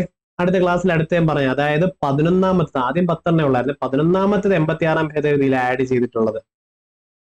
മതി, ചളവാകും ഒത്തിരി പറഞ്ഞു. അടുത്ത ക്ലാസ്സിൽ ഇതിന്റെ ബാക്കിയും കൂടെ പറഞ്ഞുതരാം. ഇത്രയും പറയും ഞാൻ എന്തായാലും അടുത്ത ക്ലാസ്സിൽ. ഇതിന്റെ കൂടെ അഡീഷണലും പറയും. ഇങ്ങനെയാണ് നമ്മുടെ റിവിഷൻ സീരീസ് പോകുന്നത്. അപ്പൊ നമ്മുടെ റിവിഷൻ സീരീസ് നിങ്ങൾക്ക് ബാക്കി ക്ലാസ്സസ് ഒക്കെ ഏതാണെന്ന് അറിയണമെന്നുണ്ടെങ്കിൽ ഇതൊക്കെ നോക്കിക്കേ. 10th മെയിൻസിന്റെ ഒരു ക്ലാസ് ചെയ്തിട്ടുണ്ട്, ഇത് നിങ്ങൾ കണ്ടു നോക്കണം. ഓക്കെ, ഇവിടെ നമ്മൾ ഇതേപോലെയാ പറഞ്ഞു പോകുന്നത്. ശരി, അത് കഴിഞ്ഞ് വേറൊന്നും കൂടെ ചെയ്തിട്ടുണ്ട്, ഇതും കണ്ടു നോക്കണം. ഇങ്ങനെ ഇപ്പൊ 3 വീഡിയോസ് ആയിട്ട് ഇതിന്റെ കിട്ടിയിട്ടുണ്ടല്ലോ, ഒരു പ്ലേലിസ്റ്റ് ആഡ് ചെയ്ത് തരാം. അപ്പൊ ഇതിന് ശേഷം നിങ്ങൾ ഇത് കണ്ടോ. ഓക്കെ, ഇത് കണ്ട് തീർക്കണം, മറക്കരുത്, ഇത് കണ്ട് തീർക്കണേ. ഇപ്പം നമ്മൾ എടുക്കുന്ന ഈ വീഡിയോ ഫുൾ കാണുക, കോൺഫിഡൻസ് ആവും. ഈ ക്വസ്റ്റ്യൻ പേപ്പർ കൂടെ കാണുമ്പോഴത്തേക്കും കുറച്ചുകൂടെ മോട്ടിവേഷൻ ആവും, കുറെ കൂടെ ക്വസ്റ്റ്യൻസ് ഏരിയകൾ കിട്ടും. അടുത്തൊരെണ്ണത്തിൽ നമുക്ക് ഇത് പഠിക്കാം. ഞാൻ അല്ലെങ്കിൽ ഇതുകൂടെ പഠിച്ചോ, പക്ഷെ അടുത്ത് ഞാനിത് റെക്കമെൻഡ് ചെയ്യും. അപ്പം ആദ്യം ഇത്, ഓക്കെ, രണ്ടാമത് ഇത് കണ്ടു തീർക്കുവോ എങ്കിൽ കൊള്ളാം. അത്രേ ഉള്ളൂ കേട്ടോ. വഴക്ക് പറയാമെന്ന് ഒന്നെ ഓർത്ത് കണ്ടോണം. അടുത്ത കോവിഡിനെതിരായിട്ടുള്ള mRNA വാക്സിൻ വികസിപ്പിച്ചത് ആരാന്നറിയാം? കാറ്റ്ലിൻ കാരിക്കോ. നമ്മൾ നോബൽ പ്രൈസസ് നിലവിലത്തെ എല്ലാം പഠിക്കണം കേട്ടോ. ഇനി ചീറ്റ പദ്ധതിയിൽ ചീറ്റ ഇങ്ങ് കൊണ്ടുവന്നിട്ടുണ്ട്, ഇന്ത്യയിൽ ഒരിടത്ത് കൊണ്ടുവന്നത്. എവിടെയാണെന്നറിയാവോ? എവിടെയാന്ന് പറയാം, അത് പക്ഷെ നിങ്ങൾക്ക് ഇനി ഒരിക്കലും മറക്കാത്ത രീതി കിട്ടണമെന്നുണ്ടെങ്കിൽ ചീറ്റ എല്ലാത്തിനെയും കൊന്നു കളഞ്ഞു. കൊന്നോ കൂനോ കേട്ടോ, കൊന്നോ കൂനോ എന്നൊന്ന് കണക്ട് ചെയ്യാൻ പറ്റുമോ? ചീറ്റ എല്ലാം കൊന്നു കളഞ്ഞുകൊണ്ടാണോ നടത്തില്ല? ചീറ്റ എല്ലാം പുത്തനായിട്ട് ഒരു ദേശീയ ഉദ്യാനത്തിലേക്ക് കൊണ്ടുവന്നത് കൂനയാണ്. കൊന്നോ ചീറ്റയെന്ന് ഓർത്താൽ മതി, കൂനയാണ്. ഓക്കെ അല്ലെ? ഹെമിസ് നാഷണൽ പാർക്കാണ് ഏറ്റവും വലിയത്, ഏറ്റവും ബിഗ്ഗസ്റ്റ് ആയിട്ടുള്ള, ഏറ്റവും ലാർജസ്റ്റ് ആയിട്ടുള്ളത് ഹെമിസ് നാഷണൽ പാർക്കാണ് എന്നോർത്താണ്. അതേപോലെ കാസിറംഗ നാഷണൽ പാർക്ക് 1 ഹോൺഡ് റൈനോസ്, ഒറ്റ കൊമ്പൻ കാണ്ടാമൃഗത്തിന് ഫേമസ് ആണ്, റിപ്പീറ്റഡ് ആണ്, ആസാമിലാണ്, മറക്കരുത് കേട്ടോ. അതേപോലെ നമ്മുടെ കൻഹയ്ക്ക് ഒരു പ്രത്യേകത ഉണ്ടായിരുന്നു. ഇന്ത്യയിൽ ആദ്യമേ ഔദ്യോഗിക ചിഹ്നം ലഭിച്ച കടുവ സംരക്ഷണ കേന്ദ്രം കൻഹയായിരുന്നു എന്ന് ഓർത്തോണം. അതേപോലെ PSCയുടെ ഫേവറേറ്റ് ആണ് കർണാടകയിലത്തെ ബന്ദിപ്പൂര്. ഓക്കെ, അപ്പം ബന്ദിപ്പൂര് ദേശീയോദ്യാനം എവിടെയാന്ന് PSC ചോദിക്കുക, അത് കർണാടകയാണ്, നമ്മുടെ നെയ്ബർ സ്റ്റേറ്റ് അല്ലേ. ഇത്രയും പഠിച്ചു വെക്കാവും. ദേശീയോദ്യാനത്തെ പറ്റി ഏകദേശം ഒരു ഐഡിയ കിട്ടിയില്ലേ? കേരളത്തിൽ 5 എണ്ണമാണ് ഉള്ളത്, ഏറ്റവും വലുത് ഇരവികുളമാണ്. ഓക്കെ അല്ലേ? അത് മതി, ബാക്കി പറയാം. നവജാത ശിശുക്കളിലെ സമഗ്ര ആരോഗ്യ പരിശോധനയ്ക്കായി കേരള സർക്കാരിന്റെ ആരോഗ്യ വകുപ്പ് ആവിഷ്കരിച്ച പദ്ധതി ഏതാണ്? നവജാത ശിശുക്കളാണ്. അവര് പക്ഷികളാണ്, നമ്മളെ സംബന്ധിച്ചോളം കിളിയാണ്, കുഞ്ഞാണ് അല്ലെ, അങ്ങനെയൊക്കെ ഞാൻ വിളിക്കുന്നത്. അപ്പൊ അതുപോലെ ശലഭമാണ്, ചിത്രശലഭമാണ് നമുക്ക് അവർ കേട്ടോ, നവജാത ശിശുക്കൾ. ഇനി ബാലമുകുളം ഇമ്പോർട്ടന്റ് എന്താണെന്നറിയോ? ആയുർവേദ വകുപ്പ് നടത്തുന്നതാണിത്. ആയുർവേദ വകുപ്പ് ഒത്തിരി അടുത്ത് ഞാൻ ഓപ്ഷനിൽ കണ്ടിട്ടുണ്ട്, 2-3 ക്വസ്റ്റ്യനിലും കണ്ടിട്ടുണ്ട്. ഓക്കെ, അപ്പം ആയുർവേദ വകുപ്പ് നടത്തുന്നതാണ്. സ്കൂൾ കുട്ടികൾക്ക് വേണ്ടിയുള്ളതാണ് ബാലമുകുളം.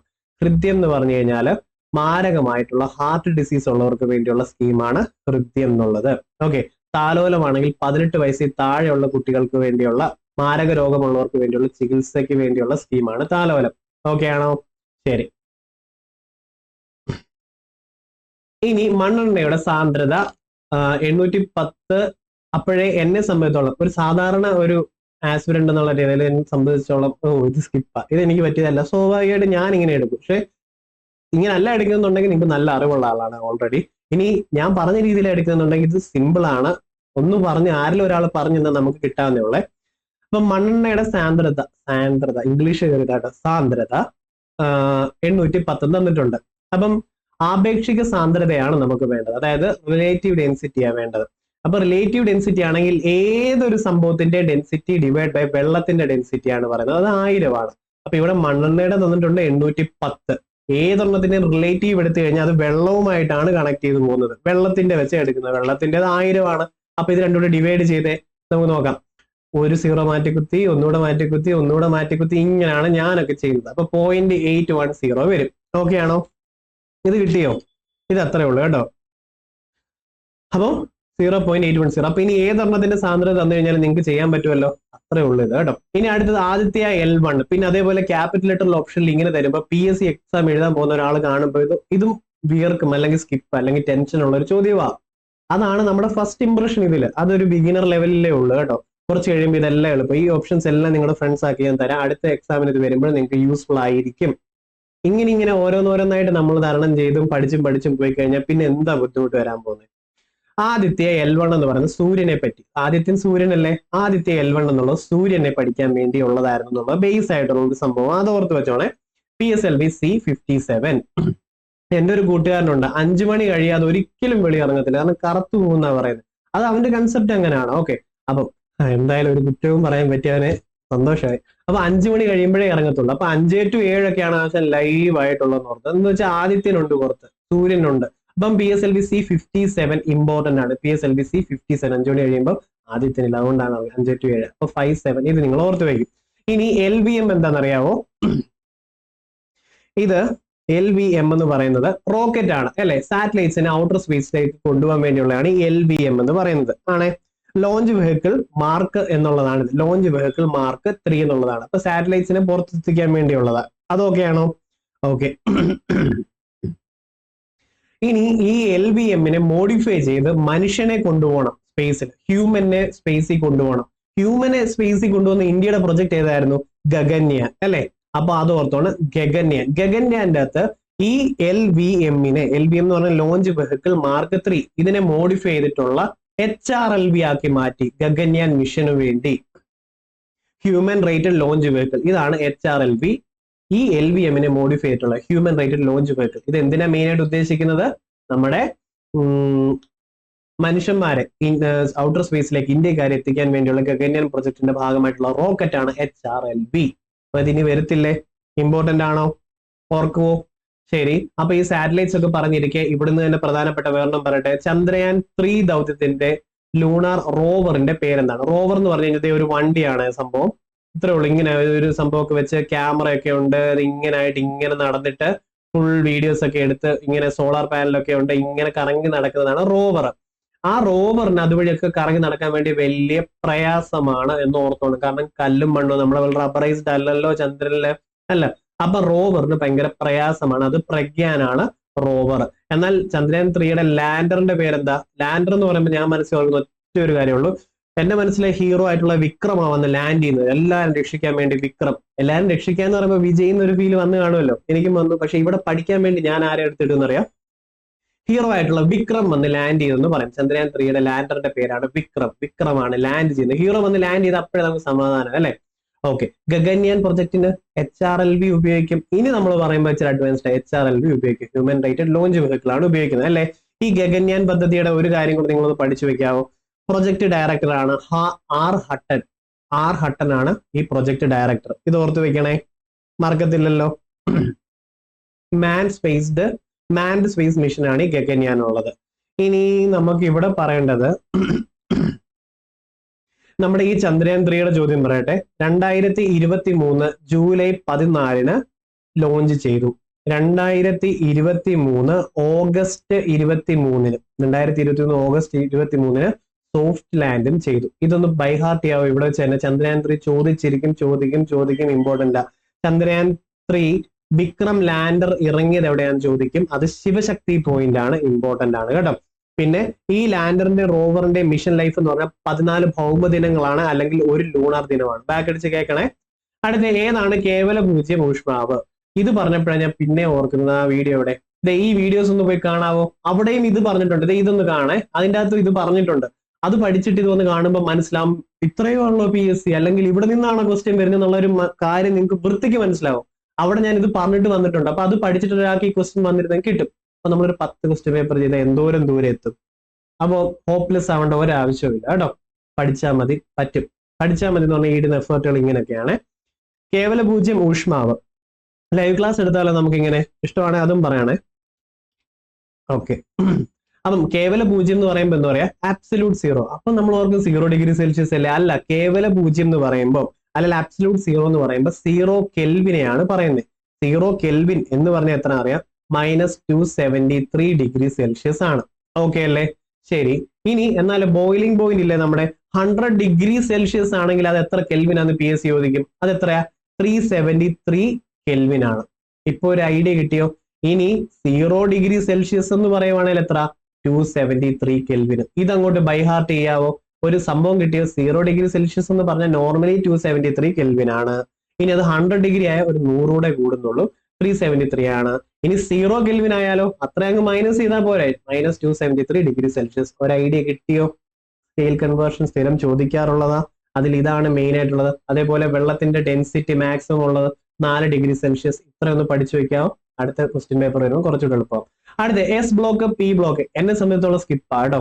എന്ന് വെച്ചാൽ പാടായിട്ട് ജഡ്ജ് ചെയ്ത് വെക്കുന്നത്, പക്ഷെ നമുക്ക് പഠിച്ചു പോയാൽ കിട്ടും. കാണിച്ചു തരാം. എസ് ബ്ലോക്ക് P ബ്ലോക്ക് മൂലകങ്ങൾ ചേർത്ത് പറയുന്ന പേരെന്താണ്? എന്താ പറയാ? പ്രാതിനിധ്യ മൂലകങ്ങൾ എന്നാണ്. അപ്പൊ നമുക്ക് ജസ്റ്റ് ഒന്ന് എഴുതാം. ഗ്രൂപ്പ്. ഓക്കെ, ഈ ഗ്രൂപ്പ് 1ഉം 2ഉം ചേർന്ന് അറിയപ്പെടുന്നത് എന്ത് ബ്ലോക്ക് ആണെന്നറിയാം? എസ് ബ്ലോക്ക് ആണ്. ഓക്കെ. ഇനി അതേപോലെ 3ഉം 12ഉം ഉള്ള ഗ്രൂപ്പുകൾ അറിയപ്പെടുന്നത് ഡി ബ്ലോക്ക് ആണ്. ഓക്കെ, ഡി ബ്ലോക്ക് ആണ്. എന്നാൽ അതേപോലെ 2 കഴിഞ്ഞ് 3 to 12 13 മുതൽ 18 വരെയുള്ള ഗ്രൂപ്പിലത്തെ ഗ്രൂപ്പ് അറിയപ്പെടുന്നത് PU ആണ്. ഓക്കെ അല്ലേ? അപ്പൊ 1 to 2 S, 13 to 18 P, 3 to 12 D ആണോ? അങ്ങനാണെങ്കിൽ 1 to 2ഉം 3 to 18ഉം ഉള്ള ഈ ഗ്രൂപ്പിനെ അറിയപ്പെടുന്നത് എന്തായിട്ട് പറയാൻ പറ്റും? അപ്പൊ ഇത് പ്ലസ് ചെയ്താൽ പോലെ S plus P, S P ആണോ? അല്ലേ? അതല്ലേ ഇപ്പൊ ഇവിടെ പറഞ്ഞത്? അതാണ് പ്രാതിനിധ്യ മൂലകങ്ങൾ എന്ന് പറയുന്നത്. കിട്ടിയോ? എസും പിയും ചേരുന്നതാണ് പ്രാതിനിധ്യ മൂലകങ്ങൾ. റെഡിയാണേ? അതായത് റെപ്രസെന്റേറ്റീവ് എലമെന്റ്സ്. അതേപോലെ ഇവിടുന്ന് PSC ചോദിക്കുന്നതാണ് 17ാമത്തെ ഗ്രൂപ്പ് എന്ന് പറയുന്നത് ഹാലജൻസ് ആണ്. ഓക്കെ, 17ാമത്തെ ഗ്രൂപ്പ് എന്ന് പറയുന്നത് ഹാലജൻസ് ആണെന്ന് ഓർത്തു വെച്ചോണം. 3 മുതൽ 12 വരെയുള്ള ഗ്രൂപ്പ് ആണെങ്കിൽ സംക്രമണ മൂലകങ്ങൾ എന്ന് അറിയപ്പെടും. ഇത്ര ഓക്കെ അല്ലേ? ശരി. അപ്പം ഈ ക്ലാസ്സസ് കാണാൻ മറക്കല്ല. ഈ ക്ലാസ് നമ്മളിപ്പോ നമ്മൾ ഈ കാണുന്ന ക്ലാസ് കണ്ടുകൊണ്ടിരിക്കുന്നവർക്ക് പറയാം, ഇത് കണ്ട് തീർത്തിരിക്കണം. ഇത് 2 എണ്ണം കണ്ട് തീർത്തിരിക്കണം കേട്ടോ. എങ്കിൽ നിങ്ങൾക്ക് വിജയസാധ്യത ഏറ്റവും കൂടി വരിക. എന്നാലേ അടുത്തൊരു ക്ലാസ് കൂടെ വേണം എന്ന് തോന്നത്തുള്ളൂ, പഠിക്കത്തുള്ളൂ, ഇമ്പ്രൂവ് ചെയ്യത്തുള്ളൂ. അല്ലെങ്കിൽ ഡിസ്കണ്ടിന്യൂഡ് ആയി ഇവിടെ പോകും. അപ്പൊ ഇത് ചെയ്യാമല്ലോ, ബോർ അടിക്കത്തില്ല. ഇതുപോലൊക്കെയാ പോകുന്നത് ഏകദേശം. ആവശ്യത്തിന് നാക്കുളുക്കും, തെറ്റിപ്പറയും, തിരുത്തും, വീണെടുത്തിടന്നുള്ള ഇതൊക്കെ പറയുമ്പോൾ നിങ്ങൾക്ക് ബോർ അടിക്കത്തില്ല. അപ്പം ലോഹങ്ങൾ നേർപ്പിച്ച ആസിഡുമായി പ്രവർത്തിക്കുമ്പോൾ ഉണ്ടാകുന്ന വാതകം ഏതാ? നൈട്രജൻ ആണ് അല്ലെ? ഹൈഡ്രജൻ ആണ്. ഹൈഡ്രജൻ ആണ്. അപ്പൊ ഇവിടെ ഒരു അഡീഷണൽ ഫാക്ട് ഇവിടെ പറഞ്ഞുതരാം, ഒന്ന് കേട്ടെ. ഹൈഡ്രജനെ കണ്ടുപിടിച്ചത് ആരാന്നറിയാമോ? ഹെൻറി കാവൻഡിഷ് ആയിരുന്നു. ഹൈഡ്രജൻ കണ്ടുപിടിച്ചത് ഹെൻറി കാവൻഡിഷ് ആയിരുന്നു.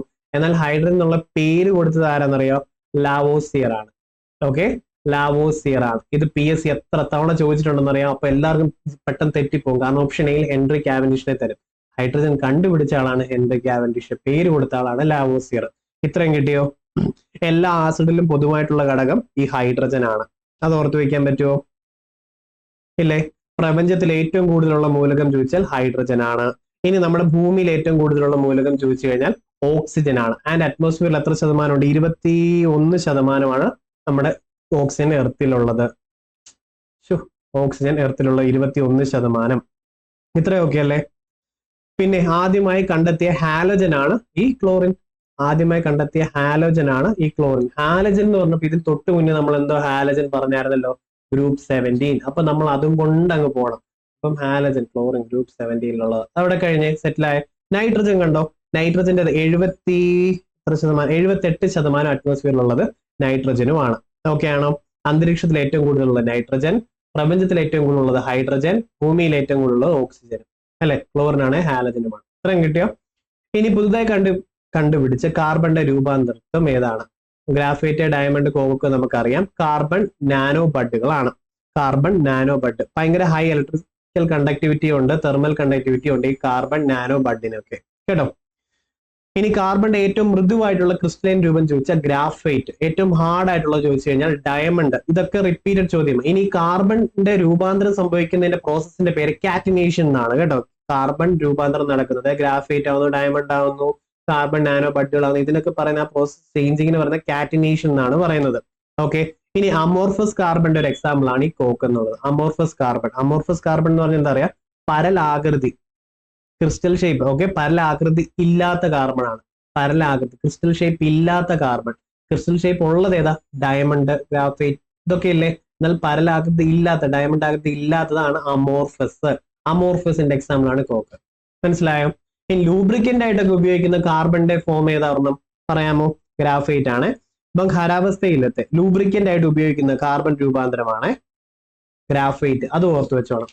ഇനി രസതന്ത്രത്തിന്റെ നോബൽ പ്രൈസ് ചോദിച്ചിട്ടുണ്ട് 2024. അപ്പൊ 2024 ഒരു ബേക്കർ ഉണ്ട്. ഞാൻ ഇങ്ങനെ ഓർത്തു വെച്ചത്, ബേക്കർ കാണുമ്പോഴേ എൻ്റെ ഒരു കൂട്ടുകാരൻ അപ്പോഴേ ചാടും, ഡെമിസ്. ഓക്കെ, ഡ എന്ന് വിളിക്കുന്നതിന് മുന്നേ തന്നെ ഡെമിസ് ചാടിയിരിക്കും ബേക്കറിയിലോട്ട്. എന്ത് കണ്ടിട്ടാണെന്നറിയാം? അവിടുത്തെ പ്രോട്ടീൻ പൗഡർ കണ്ടിട്ട്. പ്രോട്ടീൻ സ്ട്രക്ചറുമായി ബന്ധപ്പെട്ടാണ് ബേക്കറിനും ഡെമിസിനും ഈ 2024 നോബൽ പ്രൈസ് ഫോർ കെമിസ്ട്രി കിട്ടിയത് കേട്ടോ. അപ്പം ബേക്കറും ഡെമിസും ഓപ്ഷനിൽ നിങ്ങൾക്ക് കിട്ടുകയുള്ളൂ. മൂന്നാമത് ഒരാളുണ്ട്, ഞാനത് പറഞ്ഞ് കുളവാക്കുന്നില്ല, ഈ 2 എണ്ണം വെച്ച് പഠിച്ചോ പ്രോട്ടീന്. ഇനി മാച്ച് ദ ഫോളോയിങ് ആണ്. ഇങ്ങനത്തേത് വരുമ്പം സ്വാഭാവികമായിട്ടും 95% ആൾക്കാർക്ക് ഇത് അറിയത്തില്ല. ഓക്കെ, അപ്പൊ ഇതെന്താ ചെയ്യുന്ന വെച്ചാൽ ഇത് പഠിച്ചു വെക്കുക, അടുത്ത തവണ ഇത് വന്നു കഴിഞ്ഞാൽ കിട്ടട്ടെ. അല്ലാത്തതിന് ഞാൻ ഒന്നും പറയത്തില്ല കേട്ടോ. താൻ നിരന്തരം ചെയ്യുന്ന, ഓക്കെ, ഞാൻ പറയാം, ഒരാളുടെ അടുത്ത് പറയാണ് താൻ നിരന്തരമായിട്ട് നിന്റെ ടോൺ ശരിയല്ലെന്ന് പറയാം. ഇതിന് നിങ്ങൾ മറക്കരുത്. താൻ നിരന്തരമായിട്ട് സംസാരിക്കുന്ന ടോൺ ശരിയല്ല. അപ്പൊ ഓക്കെ അല്ലേ? 1, മൂന്നാമത്തേതാണ് ശരി. പിന്നെ അടുത്തത്, ഒരു വേള പഴക്കമേറിയാൽ ഈ നാറ്റും നമുക്ക് സുഗന്ധമായി വരാം. അപ്പം നല്ല സുഖമാണ് ചന്ദ്രനെ കണ്ടിരിക്കാൻ, എനിക്കും നിങ്ങൾക്കും ഒക്കെ ഇഷ്ടം. നല്ല സുഖമാണ് ചന്ദ്രൻ. ഇതെന്താ വെച്ചാൽ ഇനി പിന്നീട് വന്നാൽ ഫോർ എവർ കിട്ടണം, അത്രേ ഉള്ളൂ ഉദ്ദേശം. അല്ല ഇത് എങ്ങനെ, എവിടുന്ന്, എന്ത് എന്നുള്ള ചോദ്യം ഇവിടെ ഇല്ല. അപ്പൊ സുഗന്ധം ആണ് ചന്ദ്രനെ കണ്ടു കഴിഞ്ഞാൽ അല്ലെ. ഇനി നോക്കിക്കേ, മഴക്കാലമാണ് അല്ലെ. ഓക്കെ, അപ്പൊ എലിയൊക്കെ വേണേ ഇറങ്ങി ഓടും. മഴക്കാലമൊക്കെ ആണെങ്കിൽ വെള്ളം മുങ്ങിക്കഴിഞ്ഞാൽ എലി ഇറങ്ങി ഓടും അല്ലെ. അപ്പം മഹാരോഗം ഒന്നും വരുത്തേണ്ട കുഞ്ഞ്. മഹാരോഗമൊക്കെ ആണെങ്കിൽ എലി വരത്തത്തില്ലേ, ഫാറ്റ് ഫീവർ വരത്തില്ലേ. അപ്പൊ മഴക്കാലമൊക്കെയാണ് മഹാരോഗമൊക്കെ പരത്തുന്നത് ആരാണ്? എലി. അപ്പം അൻവർ അലി. ഓക്കെ. ഇനി സന്തോഷമായ ഗോപിയേട്ട, എന്ത് ഗോപിയാ ഇത്? സുരേഷ് ഗോപിയാണ് ഇത്. അപ്പൊ ഇത് ഇങ്ങനെയും കിട്ടും. ഇത് ഇങ്ങനെയാ മാർക്ക് ചെയ്യുന്നത് കേട്ടോ. മാർക്ക് ചെയ്യുന്നതെന്ന് വെച്ച് കഴിഞ്ഞാൽ എക്സാം ഹോളിൽ വെച്ച് ഇത് കിട്ടണമെന്നില്ല, കാരണം എക്സ്ട്രീം റെയർ ആയിട്ട് ഞാൻ പറയുവേ. അതുകൊണ്ട് ഇത് ഇപ്പൊ പഠിച്ചു വെച്ചു, ഇനി നിങ്ങൾക്ക് വന്ന ഇത് കിട്ടണം. ആത്മവിദ്യാസംഘം, ഓക്കെ, ബന്ധപ്പെട്ട് ശരിയായിട്ടുള്ള പ്രസ്താവന എഴുതുക. ഓക്കെ, ഊരാളുങ്കൽ ഐക്യനാണ്യ സംഘം ആരംഭിച്ചു. ഓക്കെ ആണോ? ഊരാളുങ്കൽ അവന് ഭയങ്കര വാക്ചാതുല്യമുള്ള ഒരാളാണ്. അവൻ എന്ത് പറഞ്ഞാലും ഊരിപ്പോവും. ഇങ്ങനെ ഞാനിത് കണക്ട് ചെയ്തത് വാഗ്ബടാനന്ദനെ വെച്ചാൽ ഞാൻ കണക്ട് ചെയ്തത്. നമ്മളിപ്പോ കണക്ട് ചെയ്യുമ്പോഴും വാഗ്ബടാനന്ദനെ വെച്ച, വാഗ്ബടാനന്ദന്റെ കാര്യം വരുമ്പം എന്ത് വിഷയം വന്നാലും അവൻ ഊരിപ്പോവും. ഭയങ്കര വാക്ചാതുല്യമുള്ള ആൾ. വാഗ്ബടാനന്ദൻ, ഊരാളുങ്കൽ, ഇങ്ങനെ കണക്ട് ചെയ്ത് വെച്ചിട്ടുള്ളത്. ഓക്കെ. ബ്രഹ്മാനന്ദ ശിവയുടെ നേതൃത്വത്തിൽ ആരംഭിച്ചതാണ് ആത്മവിദ്യാസംഘം. തെറ്റ്. ബ്രഹ്മാനന്ദ ശിവയുടെ നേതൃത്വത്തിൽ ആനന്ദ മഹാസഭ 1918 സ്ഥാപിച്ചു ബ്രഹ്മാനന്ദ ശിവയോഗി. ഓക്കെ ആണോ? അതുകൊണ്ട് ഇത് തെറ്റാ. അപ്പൊ രണ്ടുള്ളതൊക്കെ ക്യാൻസൽ ചെയ്യാമല്ലോ. ഇത് പോകും. എല്ലാം ശരി എന്ന് പറയുമ്പോൾ 1 2 3 4 വരെ ഇത് പോകും. ഇതും പോകും, ഇതും പോയി. അപ്പൊ ഇത് ഇവിടുന്ന് തന്നെ കിട്ടും. അപ്പൊ 3 ഏതാ? അഭിനവ് കേരളം, മുഖപത്രം തുടങ്ങി. എന്താ പറയാ, നല്ല വാക്കുകളല്ലേ. ഓക്കെ, അവന്റെ വാക്കുകളെ വളരെ നല്ലത്, അഭിമാനം തോന്നുന്നു ഓർത്തോണം. അവന്റെ വാക്ക് ഭയങ്കര അടിപൊളിയാ, അവൻ എന്തുണ്ടെങ്കിലും ഊരിപ്പോകുമെന്ന് ഓർത്തോണം. അവന്റെ വാക്കുകൾ വളരെ നല്ല ആത്മവിശ്വാസം നൽകുന്നുള്ള ഓർത്തോണം. അതാകുമ്പോ ആത്മവിദ്യാസംഘം വാഗ്ഭടാനന്ദൻ ഓർക്കും. 1917 വാഗ്ഭടാനന്ദൻ ആത്മവിദ്യാസംഘം. ആത്മവിശ്വാസം കിട്ടുന്ന വാക്കുകളാണ്. എന്റെ വാക്കുകൾ അങ്ങനെ ആയിട്ട് തോന്നിയിട്ടുണ്ടോ? പറയണേ. ഓക്കെ. ക്ഷേത്ര പ്രതിഷ്ഠകളെ പ്രോത്സാഹിപ്പിച്ചു. തെറ്റ് അല്ലെ? അന്ധവിശ്വാസങ്ങള്, അതേപോലെ ആചാരങ്ങള്, അതേപോലെ എങ്ങനത്തെ എല്ലാ കാര്യങ്ങൾക്കും എതിരായിരുന്നു ആത്മവിദ്യാസംഘം എന്ന് ഓർത്തു വെച്ചോണം. ഓക്കെ, അതുകൊണ്ട് ക്ഷേത്രമായാലും ഒരു സംഭവത്തിന് ഈ ആത്മവിദ്യാസംഘം പ്രോത്സാഹിപ്പിച്ചിട്ടില്ല. റെഡി? പിന്നെ ഒരു കാര്യം ഇവിടെ പറഞ്ഞോട്ടെ. മലബാറിലെ ശ്രീനാരായണ ഗുരു, PS ചോദിച്ചേ, മലബാറിലെ ശ്രീനാരായണ ഗുരു എന്നറിയപ്പെടുന്നത് വാഗ്ഭടാനന്ദനാണ്. വാഗ്ഭടാനന്ദനാണ്. ഇത്ര ഓർത്താൽ മതി. ഒരു വാക്ക് കൊടുത്താൽ മല പോലെ ഉറച്ചു നിന്നോണം. അപ്പൊ മലബാർ ശ്രീനാരായണ ഗുരു, വാഗ്ഭടാനന്ദൻ, മല പോലെ ഉറച്ചു നിന്നോണം ഒരു വാക്ക് കൊടുത്തു കഴിഞ്ഞാൽ. ഓക്കെ അല്ലേ? അന്ധവിശ്വാസങ്ങള്, അർത്ഥശൂന്യമായിട്ടുള്ള ചടങ്ങുകള്, ഇതിനെയൊക്കെ ജനങ്ങളെ ബോധവൽക്കരണപ്പെടുത്തുന്നതായിരുന്നു ആത്മവിദ്യാസംഘത്തിന്റെ പ്രധാനപ്പെട്ട ജോലി. ഓക്കെ ആണോ? അതേപോലെ പ്രബുദ്ധ കേരളം ആഗമാനന്ദ സ്വാമി എഴുതി, റിപ്പീറ്റഡ് ചോദ്യം. പ്രബുദ്ധ ഭാരതം സ്വാമി വിവേകാനന്ദൻ എഴുതിയിട്ടുണ്ട് അല്ലെ? അതേപോലെ വിവേകാനന്ദന്റെ ചിക്കാഗോ സർവമത സമ്മേളനത്തിലുള്ള പ്രസംഗം 1893 കേട്ടോ. ഇനി ചെസ് കളിയുമായി ബന്ധപ്പെട്ടത് എന്തൊക്കെയുണ്ട്? കാസ്ലിംഗ് ഉണ്ട്. അതായത് കാസിൽ ചേഞ്ച് ചെയ്യത്തില്ലേ? പേരും രാജാവും കൂടെ ആയിരുന്നു ചേഞ്ച് ചെയ്യുന്നത് അല്ലെ? അതേപോലെ സ്റ്റെയിൽ മേറ്റിംഗ്, ഈ രണ്ടെണ്ണമാണ് ഇതിലുള്ളത്. ഓക്കെ അല്ലേ? അപ്പം വേറെ എന്തൊക്കെ പറയാം? ക്രിക്കറ്റിൽ നമുക്ക് ഗൂഗിളി പറയാം, ഭീമർ പറയാം, ഇതൊക്കെ അതിൻ്റെ അകത്ത് വരുന്നത്. കബഡിക്കകത്താണെങ്കിൽ കാണ്ട് പറയാം, CANT കാണ്ട് ഉണ്ട്. ലോണ് പറയാം. പിന്നെ പോളോയ്ക്കകത്താണെങ്കിൽ ഹുക്ക് പറയാം, ചക്കർ പറയാം കേട്ടോ. ചുമ്മാ അറിഞ്ഞു വെച്ചോണം ഇതേ. അപ്പൊ 17 മുതൽ നിങ്ങൾക്ക് നമ്മുടെ യൂട്യൂബ് ചാനൽ ഇഷ്ടംപോലെ ക്ലാസ്സസ് ഫുൾ കണ്ടന്റിൽ കിട്ടും. ക്വസ്റ്റ്യൻ പേപ്പർ സീരീസ് ആയിട്ട് പോകുന്നത് നമ്മൾ സ്ഥിരമായിട്ട് കണ്ടിന്യൂ ചെയ്യും. നിങ്ങൾക്ക് ഉണ്ടാവും. വേണോ വേണ്ട പറയണം കമന്റ് സെക്ഷനിൽ. അപ്പം 17 മുതൽ ഉണ്ടാവും. ഓക്കെ. പിന്നെ ഇനി എല്ലാം റെഡിയാണ്, ഞാൻ പഠിക്കാൻ തുടങ്ങുവാണ്, എനിക്ക് എന്റെ സ്വപ്ന ജോലി നേടിയെടുക്കണം. ഈ കേരള PSCയിലെ തന്നെ IAS ലെവലിലോട്ടുള്ള നമ്മുടെ എക്സാം ആണ് ഈ സെക്രട്ടറി അസിസ്റ്റന്റ് ആയിട്ട് കൂട്ടേണ്ടത്.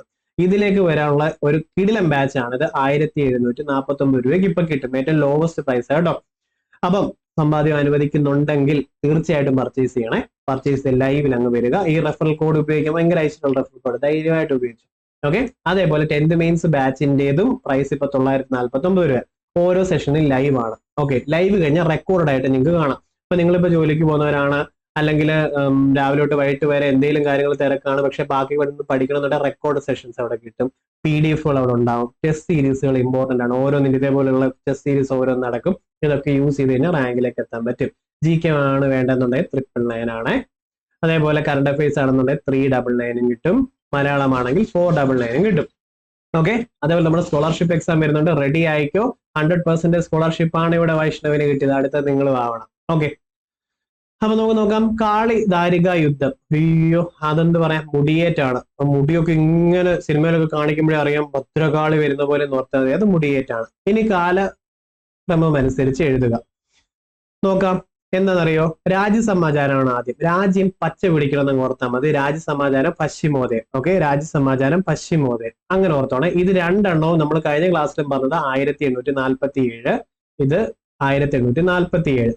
എന്നാൽ ഇനി മാസം ചോദിക്കുവാണെങ്കിൽ അത് ജൂൺ ആയിരുന്നു, ഇത് ഒക്ടോബർ ആയിരുന്നു അല്ലെ? അതെ. ഇത് രണ്ടും ആരുടേതായിരുന്നു? ഹെർമൻ ഗുണ്ടർട്ട് ആയിരുന്നു. ഹെർമൻ ഗുണ്ടർട്ട് ആയിരുന്നു എന്ന് ഓർത്ത് വെച്ചോണം. ഓക്കെ ആണോ? അപ്പം രാജ്യസമാചാരം പശ്ചിമോദയം അല്ലെ? പിന്നെ വേറെ ഇത് കാലഘട്ടം അനുസരിച്ച് എഴുതുക എന്ന് പറയുന്നത് ഭയങ്കര ടഫ് ചോദ്യം തന്നെ ആയിരുന്നു. അത് ഞാൻ പറയുന്നില്ല, സ്കിപ്പ് തന്നെ പോകും മിക്കവാറും. പക്ഷെ ഇതിപ്പോ പഠിച്ചു വെച്ച് ഇനി വന്നാൽ നമുക്ക് ചെയ്യാം. ഇനി പശ്ചിമധാരിക. പശ്ചിമധാരിക എന്താണെന്ന് അറിയാം? ഇംഗ്ലീഷ് ഉള്ള ഒരെണ്ണത്തിന്റെ ട്രാൻസ്ലേറ്റഡ് ആണ്. പശ്ചിമ മീൻസ് വെസ്റ്റേൺ. താരിക താരമാണ് സ്റ്റാർ. അപ്പൊ വെസ്റ്റേൺ സ്റ്റാർ ആണ്. വെസ്റ്റേൺ സ്റ്റാർ ആരുടെയാണെന്നറിയാം? പോൾ മെർവിന്റേതാണ്. Paul Mervin. അതിന്റെ മലയാളമാണ് പശ്ചിമധാരിക എന്നുള്ളത്. ഇനി കേരളം മിത്രത്തിന്റെ എഡിറ്ററിനെ നിങ്ങൾക്ക് നല്ലപോലെ അറിയാം. മലയാള മനോരമയുടെ ഫൗണ്ടർ ആയിട്ടുള്ള കണ്ടത്തിൽ വർഗീസ് മാപ്പിള. ഓക്കെ. കണ്ടത്തിൽ വർഗീസ് മാപ്പിളയാണ്. ഓക്കെ. ഇതൊന്ന് പഠിച്ചു വെച്ചോണം ഇവിടെ വെച്ച് തന്നെ. അടുത്തതിലോട്ട് പോവാം. കേരള സർക്കാർ നടപ്പിലാക്കുന്ന സ്നേഹപൂർവ്വം പദ്ധതിയെ സംബന്ധിച്ച് ശരിയായിട്ടുള്ളത് ഏതാണ്? ഇതാണ്. ഇത്രയേ ഉള്ളൂ. മാതാപിതാക്കൾ ആരെങ്കിലും ഒരാളോ മരിച്ചു പോവുകയോ ജീവിച്ചിരിക്കുകയോ ഒക്കെ, അല്ലെങ്കിൽ ഇത്രയേ ഉള്ളൂ. സ്നേഹപൂർവ്വം കൊണ്ട് ഉദ്ദേശിച്ചിരിക്കുന്നത് മാതാപിതാക്കൾ രണ്ടുപേരും ഇല്ലെങ്കിലോ ഒരാളില്ലെങ്കിലോ ഓർഫൺ ആയിട്ടുള്ളവരൊക്കെ, അല്ലെങ്കിൽ മാതാപിതാക്കൾക്ക് നോക്കാൻ പറ്റുന്നില്ല കുട്ടികളെ എന്നുണ്ടെങ്കിലുള്ളതാണ് സ്നേഹപൂർവ്വം സ്കീം. ഓക്കെ ആണോ? സ്നേഹപൂർവ്വം സ്കീം അതാണ്. എന്നാൽ സ്നേഹസ്പർശമുണ്ട്. റിപ്പീറ്റഡ് ആയതല്ല. സ്നേഹസ്പർശം. സ്നേഹസ്പർശം എന്തായിരുന്നു അറിയോ? സ്നേഹസ്പർശം അൺമാരീഡ് അമ്മമാര്, അവിവാഹിതരായ അമ്മമാർക്കുള്ള ധനസഹായം സ്കീമുകളാണ് സ്നേഹസ്പർശം. സ്നേഹപൂർവ്വമാണെന്നുണ്ടെങ്കിൽ അനാഥരായിട്ടുള്ള കുട്ടികൾ, അല്ല മാതാപിതാക്കൾ രണ്ടുപേരും ഒരാളെ മരണപ്പെട്ട് പോയിട്ടുണ്ടെങ്കിൽ കുട്ടികൾക്കുള്ള ധനസഹായമാണ് സ്നേഹപൂർവ്വം. അതേപോലെ ഒരെണ്ണം കൂടെ എഴുതി തരട്ടെ, റിപ്പീറ്റഡ് ആയതുകൊണ്ടാണ്. വിദ്യാകിരണം. വിദ്യാകിരണം എന്താണെന്നറിയാമോ?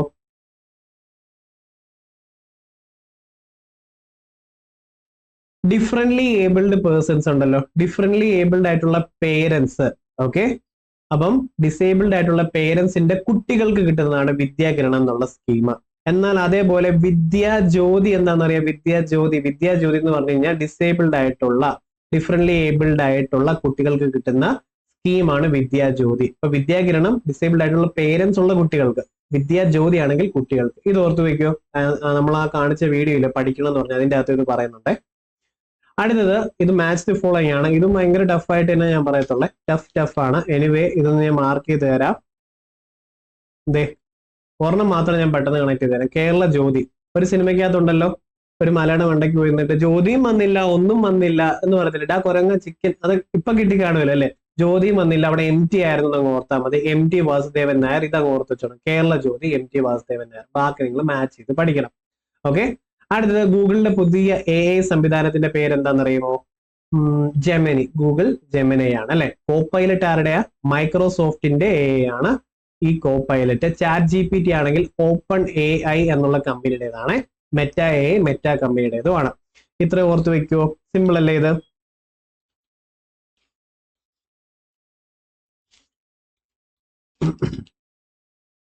അതേപോലെ ആർട്ടിഫിഷ്യൽ ഇന്റലിജൻസ് AI പിതാവ് എന്നറിയപ്പെടുന്നത് ജോൺ മക്കാർത്തി ആണ്.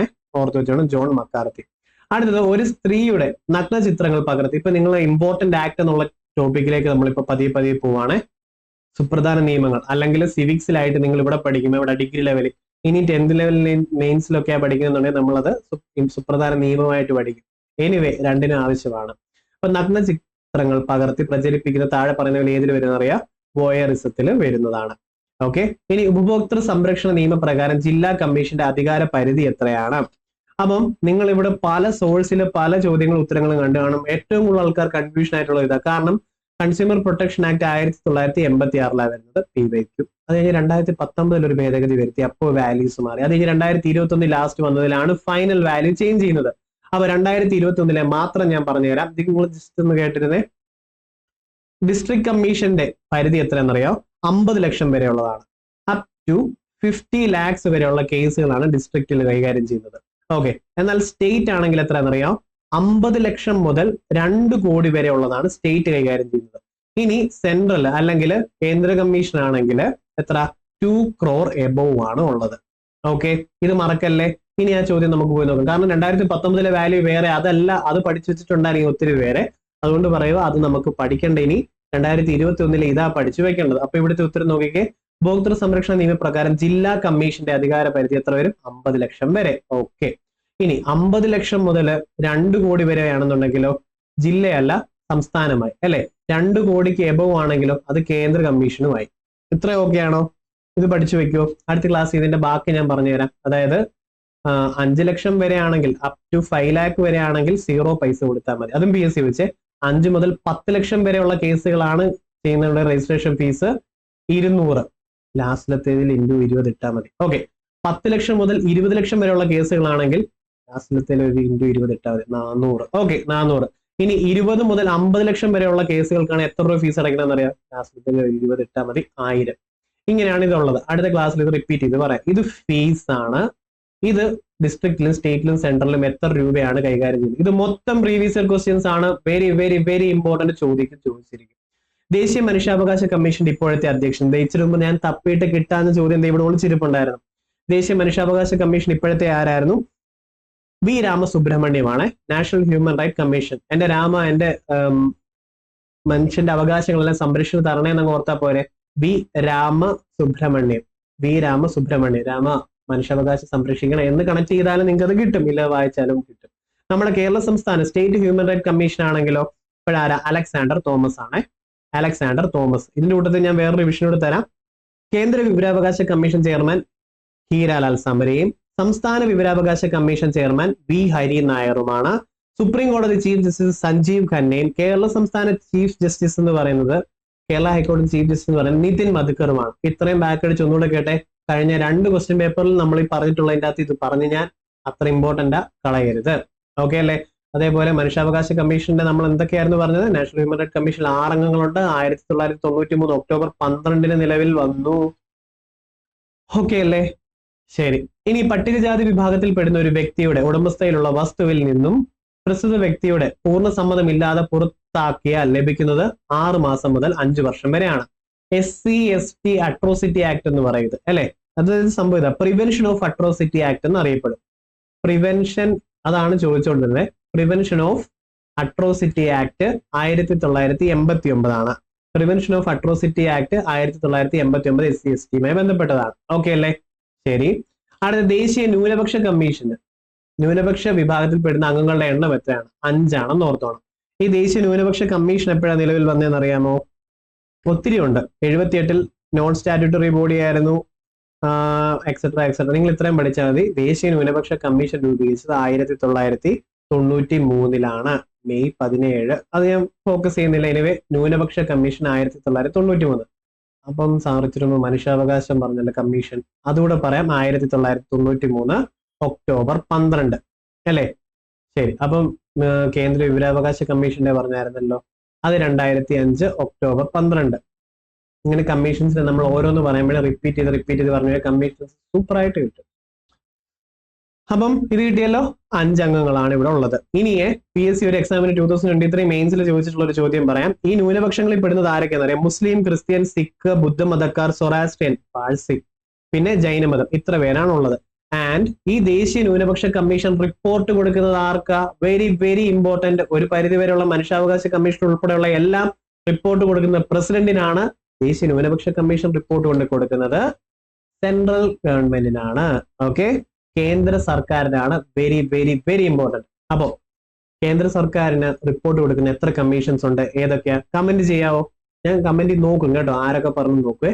അപ്പൊ നിങ്ങൾ പറ്റിയ കമന്റ് ചെയ്യുക. ബാക്കിയുള്ളവർ വായിച്ചു പഠിക്കട്ടെ. അടുത്ത ക്ലാസ് ഞാൻ അതുകൂടെ പറഞ്ഞുതരാം. ഓക്കെ അല്ലേ? പിന്നെ ഒരു കാര്യം, നമ്മൾ ഇത്രയും പഠിച്ചു വന്നപ്പോൾ ഒരു ഐഡിയ കിട്ടി. ഈ കമ്മീഷൻസിനെല്ലാം അഡ്വൈസ് ചെയ്യാനേ പറ്റൂ, അല്ലാതെ ശിക്ഷ നടപ്പിലാക്കാൻ പറ്റത്തില്ല. അഡ്വൈസ് ചെയ്യാം അല്ലെ? ഇനി ലൈംഗിക അതിക്രമങ്ങളിൽ നിന്നും കുട്ടികളുടെ സംരക്ഷണം നിയമപ്രകാരം താഴെ പറഞ്ഞതിൽ ശരിയായിട്ടുള്ള പ്രസ്താവന. ഓക്കെ, 18 വയസ്സ് താഴെയുള്ള പെൺകുട്ടികൾക്ക് സംരക്ഷണം ഉറപ്പാക്കുന്നു. 18 വയസ്സിൽ താഴെയുള്ള പെൺകുട്ടികൾക്ക് സംരക്ഷണം, ഇപ്പൊ നമ്മൾ വിചാരിക്കും ആണെന്നും പറയുന്നുണ്ട് പെണ്ണെന്നും പറയുന്നുണ്ട്. 18 വയസ്സ് താഴെയുള്ള എല്ലാവർക്കും അല്ലേ? ഓക്കെ, അത് ശരിയാണ്. നിങ്ങൾ ചിന്തിച്ചത് ശരിയാ. ഒന്നുകൂടെ ഡീപ്പായിട്ട് ചിന്തിച്ച്, 18 വയസ്സ് താഴെയുള്ള പെൺകുട്ടികൾക്ക് സംരക്ഷണം കിട്ടുന്നുണ്ടോ? അപ്പൊ ഈ സ്റ്റേറ്റ്മെന്റ് ശരിയായോ? ഇത് നല്ലൊരു ചോദ്യമായി മാറി അല്ലെ? ഓക്കെ, അടുത്ത് 18 വയസ്സിൽ താഴെ പ്രായം വരുന്ന ആൺകുട്ടികൾക്ക് സംരക്ഷണം ഉറപ്പ്. ശരിയല്ലേ? എടുത്തെടുത്ത് പറഞ്ഞിട്ടുണ്ട്. അപ്പൊ എല്ലാ പ്രസ്താവനയും ശരിയാണെന്ന് വരും. ആണേ. ഇനി ഈ പോക്സോ ആക്ട് നിലവിൽ വന്നത് എപ്പോഴാ? 2012 നവംബർ 14. ഓക്കെ, മറക്കരുത്. ഇത്ര ഓർത്ത് വെച്ചോണേ. താഴെ പറയുന്നവയില് വിവരാവകാശ നിയമപ്രകാരം ലഭിക്കാവുന്ന വിവരം ഏതൊക്കെയാണ്? മന്ത്രിസഭയുടെ തീരുമാനങ്ങളാണ് കിട്ടുന്നത്. ഈ വിവരാവകാശവുമായി ബന്ധപ്പെട്ട് നമ്മൾ എന്തൊക്കെ പറഞ്ഞിട്ടുണ്ട്? കഴിഞ്ഞ ക്വസ്റ്റ്യൻ പേപ്പറിൽ പറഞ്ഞത് വിവരാവകാശം ലഭിക്കാത്ത കുറച്ച് കാര്യങ്ങളുണ്ടല്ലോ. അതായത് ചിലപ്പോ രാജ്യത്തിന്റെ അഖണ്ഡതയെ ബാധിക്കുന്നത്, അല്ലെങ്കിൽ രാജ്യത്തിന്റെ സെക്യൂരിറ്റിയെ ബാധിക്കുന്നത്, അങ്ങനത്തെ കാര്യങ്ങളൊക്കെ വരത്തില്ലേ? അതൊക്കെ ഒഴിവാക്കി എന്ന് പറഞ്ഞ സെക്ഷൻ ഏതാണ്? PSC എപ്പോഴും ചോദിക്കും. അതായത് വിവരാവകാശം ലഭിക്കാത്ത വകുപ്പുകളെ പറ്റിയും കാര്യങ്ങളെ പറ്റി പറഞ്ഞ സെക്ഷൻ 8 ഒരെണ്ണങ്ങളുണ്ട്, സെക്ഷൻ 9. പക്ഷെ PSCയുടെ ഫേവറേറ്റ് ആരാ? അല്ലെങ്കിൽ ഒരു 20 തവണ കൂടുതൽ ഞാൻ മാത്രം കണ്ടിട്ടുള്ളത് സെക്ഷൻ 8 ഒഴിവാക്കിയിട്ടുള്ള കാര്യങ്ങളെ പറ്റി പറഞ്ഞിട്ടുള്ളത്. എന്തൊക്കെ കിട്ടും എന്നുള്ളത് ഞാൻ പെട്ടെന്ന് പറയാൻ കേട്ടോ. ഗവൺമെന്റ് ഓഫീസുമായി ബന്ധപ്പെട്ട ഫയലുകൾ, രേഖകൾ, സർക്കുലർസ്, ഓക്കെ, പ്രമാണങ്ങൾ, മെമ്മോകൾ, ഉത്തരവുകൾ, റിപ്പോർട്ട്, പത്രക്കുറിപ്പ്, സാമ്പിൾ, ഇമെയിൽ, ഇതെല്ലാം കിട്ടും. ഓക്കെ ആണോ? മറക്കല്ലേ. ഇനി ഒഴിവാക്കപ്പെട്ടുള്ള എന്താ? രാജ്യത്തിന്റെ അഖണ്ഡതയെ ബാധിക്കുന്ന കാര്യങ്ങൾ, അതേപോലെ ആർമി, എൻഫോഴ്സ്മെന്റ് ഡയറക്ടറേറ്റ്, അല്ലെങ്കിൽ ആസാം റൈഫിൾസ്, ഇങ്ങനത്തെ കാര്യങ്ങൾ, ഫോഴ്സുമായി ബന്ധപ്പെട്ടത്, ഇന്റലിജൻസ് ഏജൻസിയുമായി ബന്ധപ്പെട്ട ഇങ്ങനത്തെ കാര്യങ്ങളിലൊന്നും വിവരങ്ങൾ നമുക്ക് കിട്ടത്തില്ല. അതാണ് സെക്ഷൻ 8 ഉം 9 പറഞ്ഞിട്ടുള്ളത്. എന്നാൽ കിട്ടുന്നത് എന്തൊക്കെയാണ്? PSC 2023 ചോദിച്ച ചോദ്യം പറയട്ടെ. പ്രൈം മിനിസ്റ്റർ ഓഫീസിലെ വിവരങ്ങൾ കിട്ടുമോ എന്ന് PSC ചോദിച്ചിട്ടുണ്ടായിരുന്നു. കിട്ടും. ചീഫ് മിനിസ്റ്റർ ഓഫീസിലെ വിവരങ്ങൾ കിട്ടുമോ എന്ന് ചോദിച്ചിട്ടുണ്ടായിരുന്നു. കിട്ടും. മറക്കല്ല. പിന്നെ കോടതി കൊടുക്കല്ലെന്ന് പറഞ്ഞിട്ടുള്ള വിവരങ്ങൾ കൊടുക്കത്തില്ല. ഒരു കേസ് അന്വേഷണത്തിന് തടസ്സപ്പെടും എന്ന് പറയുന്ന കാര്യങ്ങൾ ഉണ്ടെങ്കിൽ ആ വിവരവും പുറത്തുവിടത്തില്ല. ഇതൊക്കെയാണ് കൊടുക്കാത്തതും കൊടുക്കുന്ന കാര്യങ്ങളും പറഞ്ഞത്. ഒരു ബേസിക് ഐഡിയ കിട്ടിയോ? അടുത്തവണ വിവരാവകാശം പറയുമ്പോൾ ഇതിലും ഡെപ്തി പറഞ്ഞുതരാം. ഇതും പറയും കേട്ടോ. ഒറ്റയടിക്ക് എല്ലാം പറഞ്ഞാൽ ശരിയാകത്തില്ല. കുറച്ച് ഇംഗ്ലീഷ് നമുക്ക് ചെയ്താലോ? ഇവിടുത്തെ ഇംഗ്ലീഷുകളൊക്കെയുടെ പ്രത്യേക എന്താ പറയാ, ഇംഗ്ലീഷ് തൊടാനേ പറ്റത്തില്ല. അതുപോലത്തെ ചോദ്യമായി. ഈ 10 എണ്ണത്തിൽ ഒരു 4 ചെയ്യാം, അത്രേ ഉള്ളൂ, മാക്സിമം 4. അങ്ങനത്തെ ക്വസ്റ്റ്യൻസ് ആണ് വന്നിട്ടുള്ളത്. അത് നമുക്ക് ഡെപ്തി പഠിക്കണം, നമ്മുടെ ബാച്ചിന്റെ അകത്ത് സെറ്റ് ആയിട്ട് പഠിക്കാമേ. What is the best antonym for miserly? Okay, ഞാനാണെങ്കിൽ കുത്തിയിരുന്ന് ആലോചിക്കുക, അല്ലെ നമ്മൾ കുത്തിയിരുന്ന് ഇതിൽ ആലോചിക്കുക ആണേ. അപ്പോ ഇവിടെ നമ്മൾ നോക്കും, ജനറസ് ആണ് വരുന്നത്. ആന്റോണിം എന്ന് പറഞ്ഞാൽ ഓപ്പോസിറ്റ് ആണ്, ജനറസ് ആണ്. പക്ഷെ ഇത് നമ്മൾ കഷ്ടപ്പെട്ട് കണ്ടുപിടിക്കുമ്പോഴാണ് PSC ക്വസ്റ്റ്യൻ ക്യാൻസൽ ചെയ്തു. കാരണം മൈസർലി എന്നുള്ളതിന്റെ സ്പെല്ലിംഗ് തെറ്റായിരുന്നു, MISCRLY ആയിരുന്നു. അപ്പൊ ഇത് ക്യാൻസൽഡ് ആയി പോയാലോ, ജനറസ് ആയിരുന്നു ഇവിടെ ഉദ്ദേശിച്ചിട്ടുള്ളത്. ഓക്കെ ആണ്.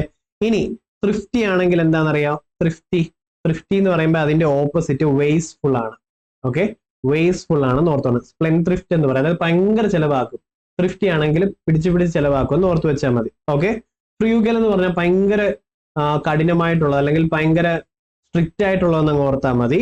അതിന്റെ ഓപ്പോസിറ്റ് എന്ന് പറഞ്ഞാൽ ലിബറലും ആണ്. ഓക്കെ ആണല്ലോ, അത് മതി. ഇനി choose the word that means the opposite of harmonious. ഹാർമോണിയസിന്റെ ഓപ്പോസിറ്റ് ആയിട്ടുള്ളത് എന്തായിരുന്നു, ഇൻഹാർമോണിയസ് ആണ് അല്ലേ. എന്നാൽ ഇൻഹാർമോണിയസിന് ഇവിടെ അർത്ഥം വരുന്നത് ഏതാണെന്നറിയാവോ, ഡിസ്കോർഡന്റ് ആണ്. ഓക്കെ, ഹാർമോണിയസിന്റെ ഓപ്പോസിറ്റ് ആണ് ഇവിടെ ചോദിച്ചത്, അതിന്റെ ഓപ്പോസിറ്റ് ഇൻഹാർമോണിയസ്, അതിന്റെ അർത്ഥം വരുന്നത് ഡിസ്കോർഡന്റ് ആണ്.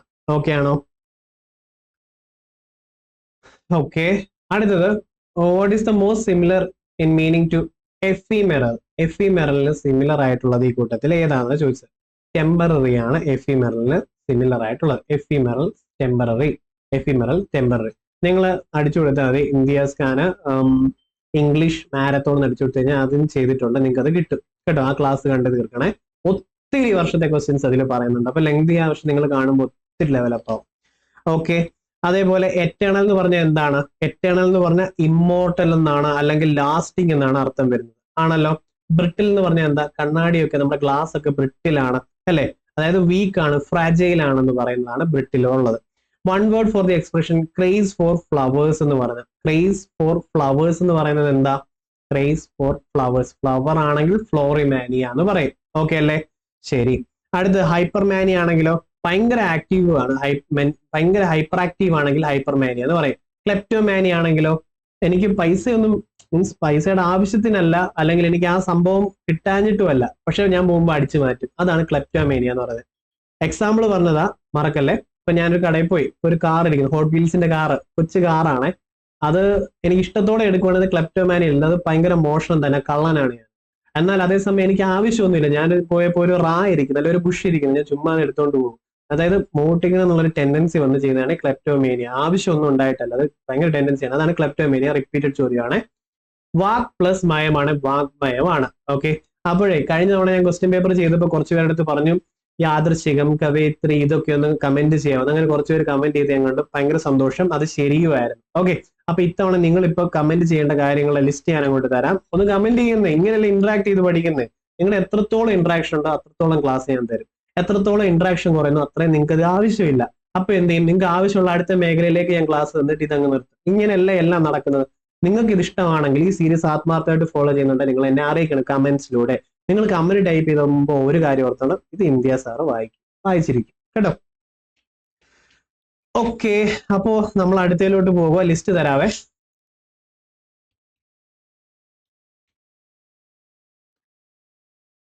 കണ്ണീര് നിങ്ങൾ കമന്റ് ചെയ്യണം കേട്ടോ. ഇത് റിപ്പീറ്റഡ് ആണേ, അതായത് കൺ പ്ലസ് നീരാണ് കണ്ണീര് അല്ലെ, കണ്ണീര്. ഇങ്ങനെ ഇതേപോലെ നിങ്ങൾ കമന്റ് ചെയ്തിട്ടുള്ളത്. മഹർഷി, മഹാ പ്ലസ് ഋഷി, മഹർഷി. ഓക്കെ, രാജർഷി, രാജ് പ്ലസ് ഋഷിയാണ്. ഓക്കെ അല്ലേ. തദൈവ, തദ പ്ലസ് ഏവ. ഇതൊന്ന് കമന്റ് ചെയ്യാവോ, ഇത് ആവശ്യം നമുക്ക്. അവൻ പിരിച്ചെഴുതുക, റിപ്പീറ്റഡ്. അവളും ഉണ്ട്, ആ പ്ലസ് അൾ. അവനുണ്ട്, ആ പ്ലസ് അൻ. ഇതൊക്കെ പറയുവോ അല്ലെ. എന്നോട്, എൻ പ്ലസ് ഓട് അല്ലെ, എന്നോട്. ഇത് ഇമ്പോർട്ടന്റ് ആണ്. മലയാളത്തിൽ മാർക്ക് കിട്ടണമെന്നുണ്ടെങ്കിൽ എന്റെ ഒപ്പം ഇത് പിടിച്ചോണം. എൻ പ്ലസ് ഓട് വായിക്കാൻ പറ്റുമോ? എന്നോട് എൻ പ്ലസ് ഓടാണ് അല്ലെ. അന്നേരം, അന്നേരം, ആ പ്ലസ് നേരം. ഇങ്ങനെയൊക്കെയാണ് സംഭവം പോകുന്നത്. അതേപോലെ റിപ്പീറ്റഡ് ചോദ്യങ്ങൾ ഞാൻ പറയാം, നിങ്ങൾ കമന്റ് ചെയ്യണം. 800, എൻ പ്ലസ് 100. ഇനി അടുത്തത് കന്മതിൽ, കൽ പ്ലസ് മതിൽ. കണ്ടു, കൺ പ്ലസ് തു. തിരുവോണം, തിരു പ്ലസ് ഓണം. വിദ്യുത് ശക്തി, വിദ്യുത് പ്ലസ് ശക്തി. വിണ്ടലം, വിൺ പ്ലസ് തലം. നന്നൂറ്, നൽ പ്ലസ് നൂല്. കിട്ടുവോ? അല്ലെങ്കിൽ അടുത്ത ക്ലാസ് ഞാൻ ഇതിന്റെ ഒരു സ്ക്രീൻഷോട്ടും ആയിട്ടും വരാം, ഇല്ല നിങ്ങൾ കമന്റ് ചെയ്യണം. ഇത്രയും ബാക്ക് അടിച്ചിട്ട് ഇത് എഴുതി വെക്കണം, ഇമ്പോർട്ടന്റ് ആണ്. പൂജക ബഹുവചനം എന്ന് പറഞ്ഞാൽ എന്താണ്? ഒരു കാര്യം നിങ്ങൾ ഓർത്താൽ മതി, സിമ്പിൾ ആയിട്ട് പറയുവാണെങ്കിൽ അർ, ആർ, കൾ എന്നൊക്കെ വരുന്നതാണ് വരുന്നത്. ഇതിലേതാ? ആചാര്യർ. ഓക്കെ അല്ലേ? ആചാര്യർ. വേറെ പറയട്ടെ, പിന്നെ സ്വാമികൾ, ചാക്യാറ്, ഗുരുക്കള്, വാദ്യാര്, താങ്കൾ, ഇതൊക്കെ പൂജക ബഹുവചനമാണ്, റെസ്പെക്ട് കൊടുക്കുന്ന സംഭവമാണുള്ളത് അല്ലെ? ഇനി വേലക്കാർ എന്ന് പറഞ്ഞാൽ അതില് വേലക്കാരെന്നോ വേലക്കാരിന്നോ ഇല്ല, ഇല്ലല്ലോ. ആണെന്നോ പെണ്ണെന്നോ നിങ്ങൾക്ക് മനസ്സിലാക്കാൻ പറ്റും. വേലക്കാർ ഇല്ല. അപ്പൊ അതിനെന്ത് പറയും? അലിംഗ ബഹുവചനം എന്ന് പറയും. അലിംഗമാണ്. ഏത് ലിംഗമാണെന്ന് നമുക്ക് അറിയത്തില്ല, ആണാണോ പെണ്ണാണോ എന്ന് അറിയത്തില്ല, വേലക്കാർ എല്ലാത്തിലും ഉൾപ്പെടും. അപ്പൊ ഇത് അലിംഗ ബഹുവചനം. മിടുക്കരാണ് നിങ്ങൾ, മിടുക്കനും ഉണ്ട് മിടുക്കിയും ഉണ്ട്, പക്ഷെ അതുകൊണ്ട് ഇതിൽ ഏതാ ലിംഗം നമുക്ക് അറിയത്തില്ല, അലിംഗമാണ് അത്. അപ്പൊ അതും അലിംഗം എന്ന് ഓർത്ത് വെച്ചോണം, അലിംഗ ബഹുവചനം. ജനങ്ങൾ, ആണുങ്ങളും ഉണ്ട് പെണ്ണുങ്ങളും ഉണ്ട്, ജനങ്ങളാണ് പറഞ്ഞത് അല്ലെ? ഇതും അലിംഗമാണ്. എന്നാലേ ഇവിടെ ഞാൻ എഴുതുക വേലക്കാരൻ. വേലക്കാരൻ എന്ന് പറഞ്ഞാൽ നമുക്ക് മനസ്സിലായി ഇത് ആണാണ്, അത് സലിംഗവ, സലിംഗ ബഹുവചനം. മിടുക്കർ എന്ന് ഞാൻ പറഞ്ഞില്ലേ, അതിന് പകരം നമ്മൾ ഡിഫൈൻ ചെയ്യുക മിടുക്കനാണ്. മിടുക്കൻ അല്ലെങ്കിൽ മിടുക്കിയാണെന്ന് പറഞ്ഞാൽ അത് സലിംഗവ. എന്നാൽ ഓവറോൾ ഒരുമിച്ച് പറയുന്നതുണ്ടെങ്കിൽ അത് മിടുക്കനാണ്. ഇനി ബഹുമാനം കൊടുക്കുന്നതാണെങ്കിൽ പൂജക ബഹുവചനവുമാണ്. അപ്പോ നമ്മൾ ഈ സെഷൻ ഇവിടെ തീർക്കുക. ഇഷ്ടപ്പെട്ടിട്ടുണ്ടെങ്കിൽ ലൈക്ക് ചെയ്യുക. പിന്നെ നിങ്ങൾക്ക് ഇതുപോലത്തെ ക്ലാസ് വേണമെങ്കിൽ പറയുക. ഇന്ററാക്റ്റീവ് ആയിട്ട് നിങ്ങൾ ഇഷ്ടം പോലെ കമന്റ് ചെയ്യുക കേട്ടോ. അപ്പം ഈ ബാച്ച് ഇപ്പോൾ ഓഫർ ഉള്ളത് ഏറ്റവും ലോവസ്റ്റ് പ്രൈസിലാണ്. നിങ്ങൾ ഇത് പർച്ചേസ് ചെയ്ത് ലൈവിൽ വരാൻ ഞാൻ റെക്കമെൻഡ് ചെയ്യും. എന്തെങ്കിലും സാഹചര്യം അനുവദിക്കുന്നുണ്ടെങ്കിൽ 100% എത്തുക. നമുക്കപ്പോൾ ക്ലാസ്സിൽ കാണാം. അപ്പം all the very best. Thank you so much.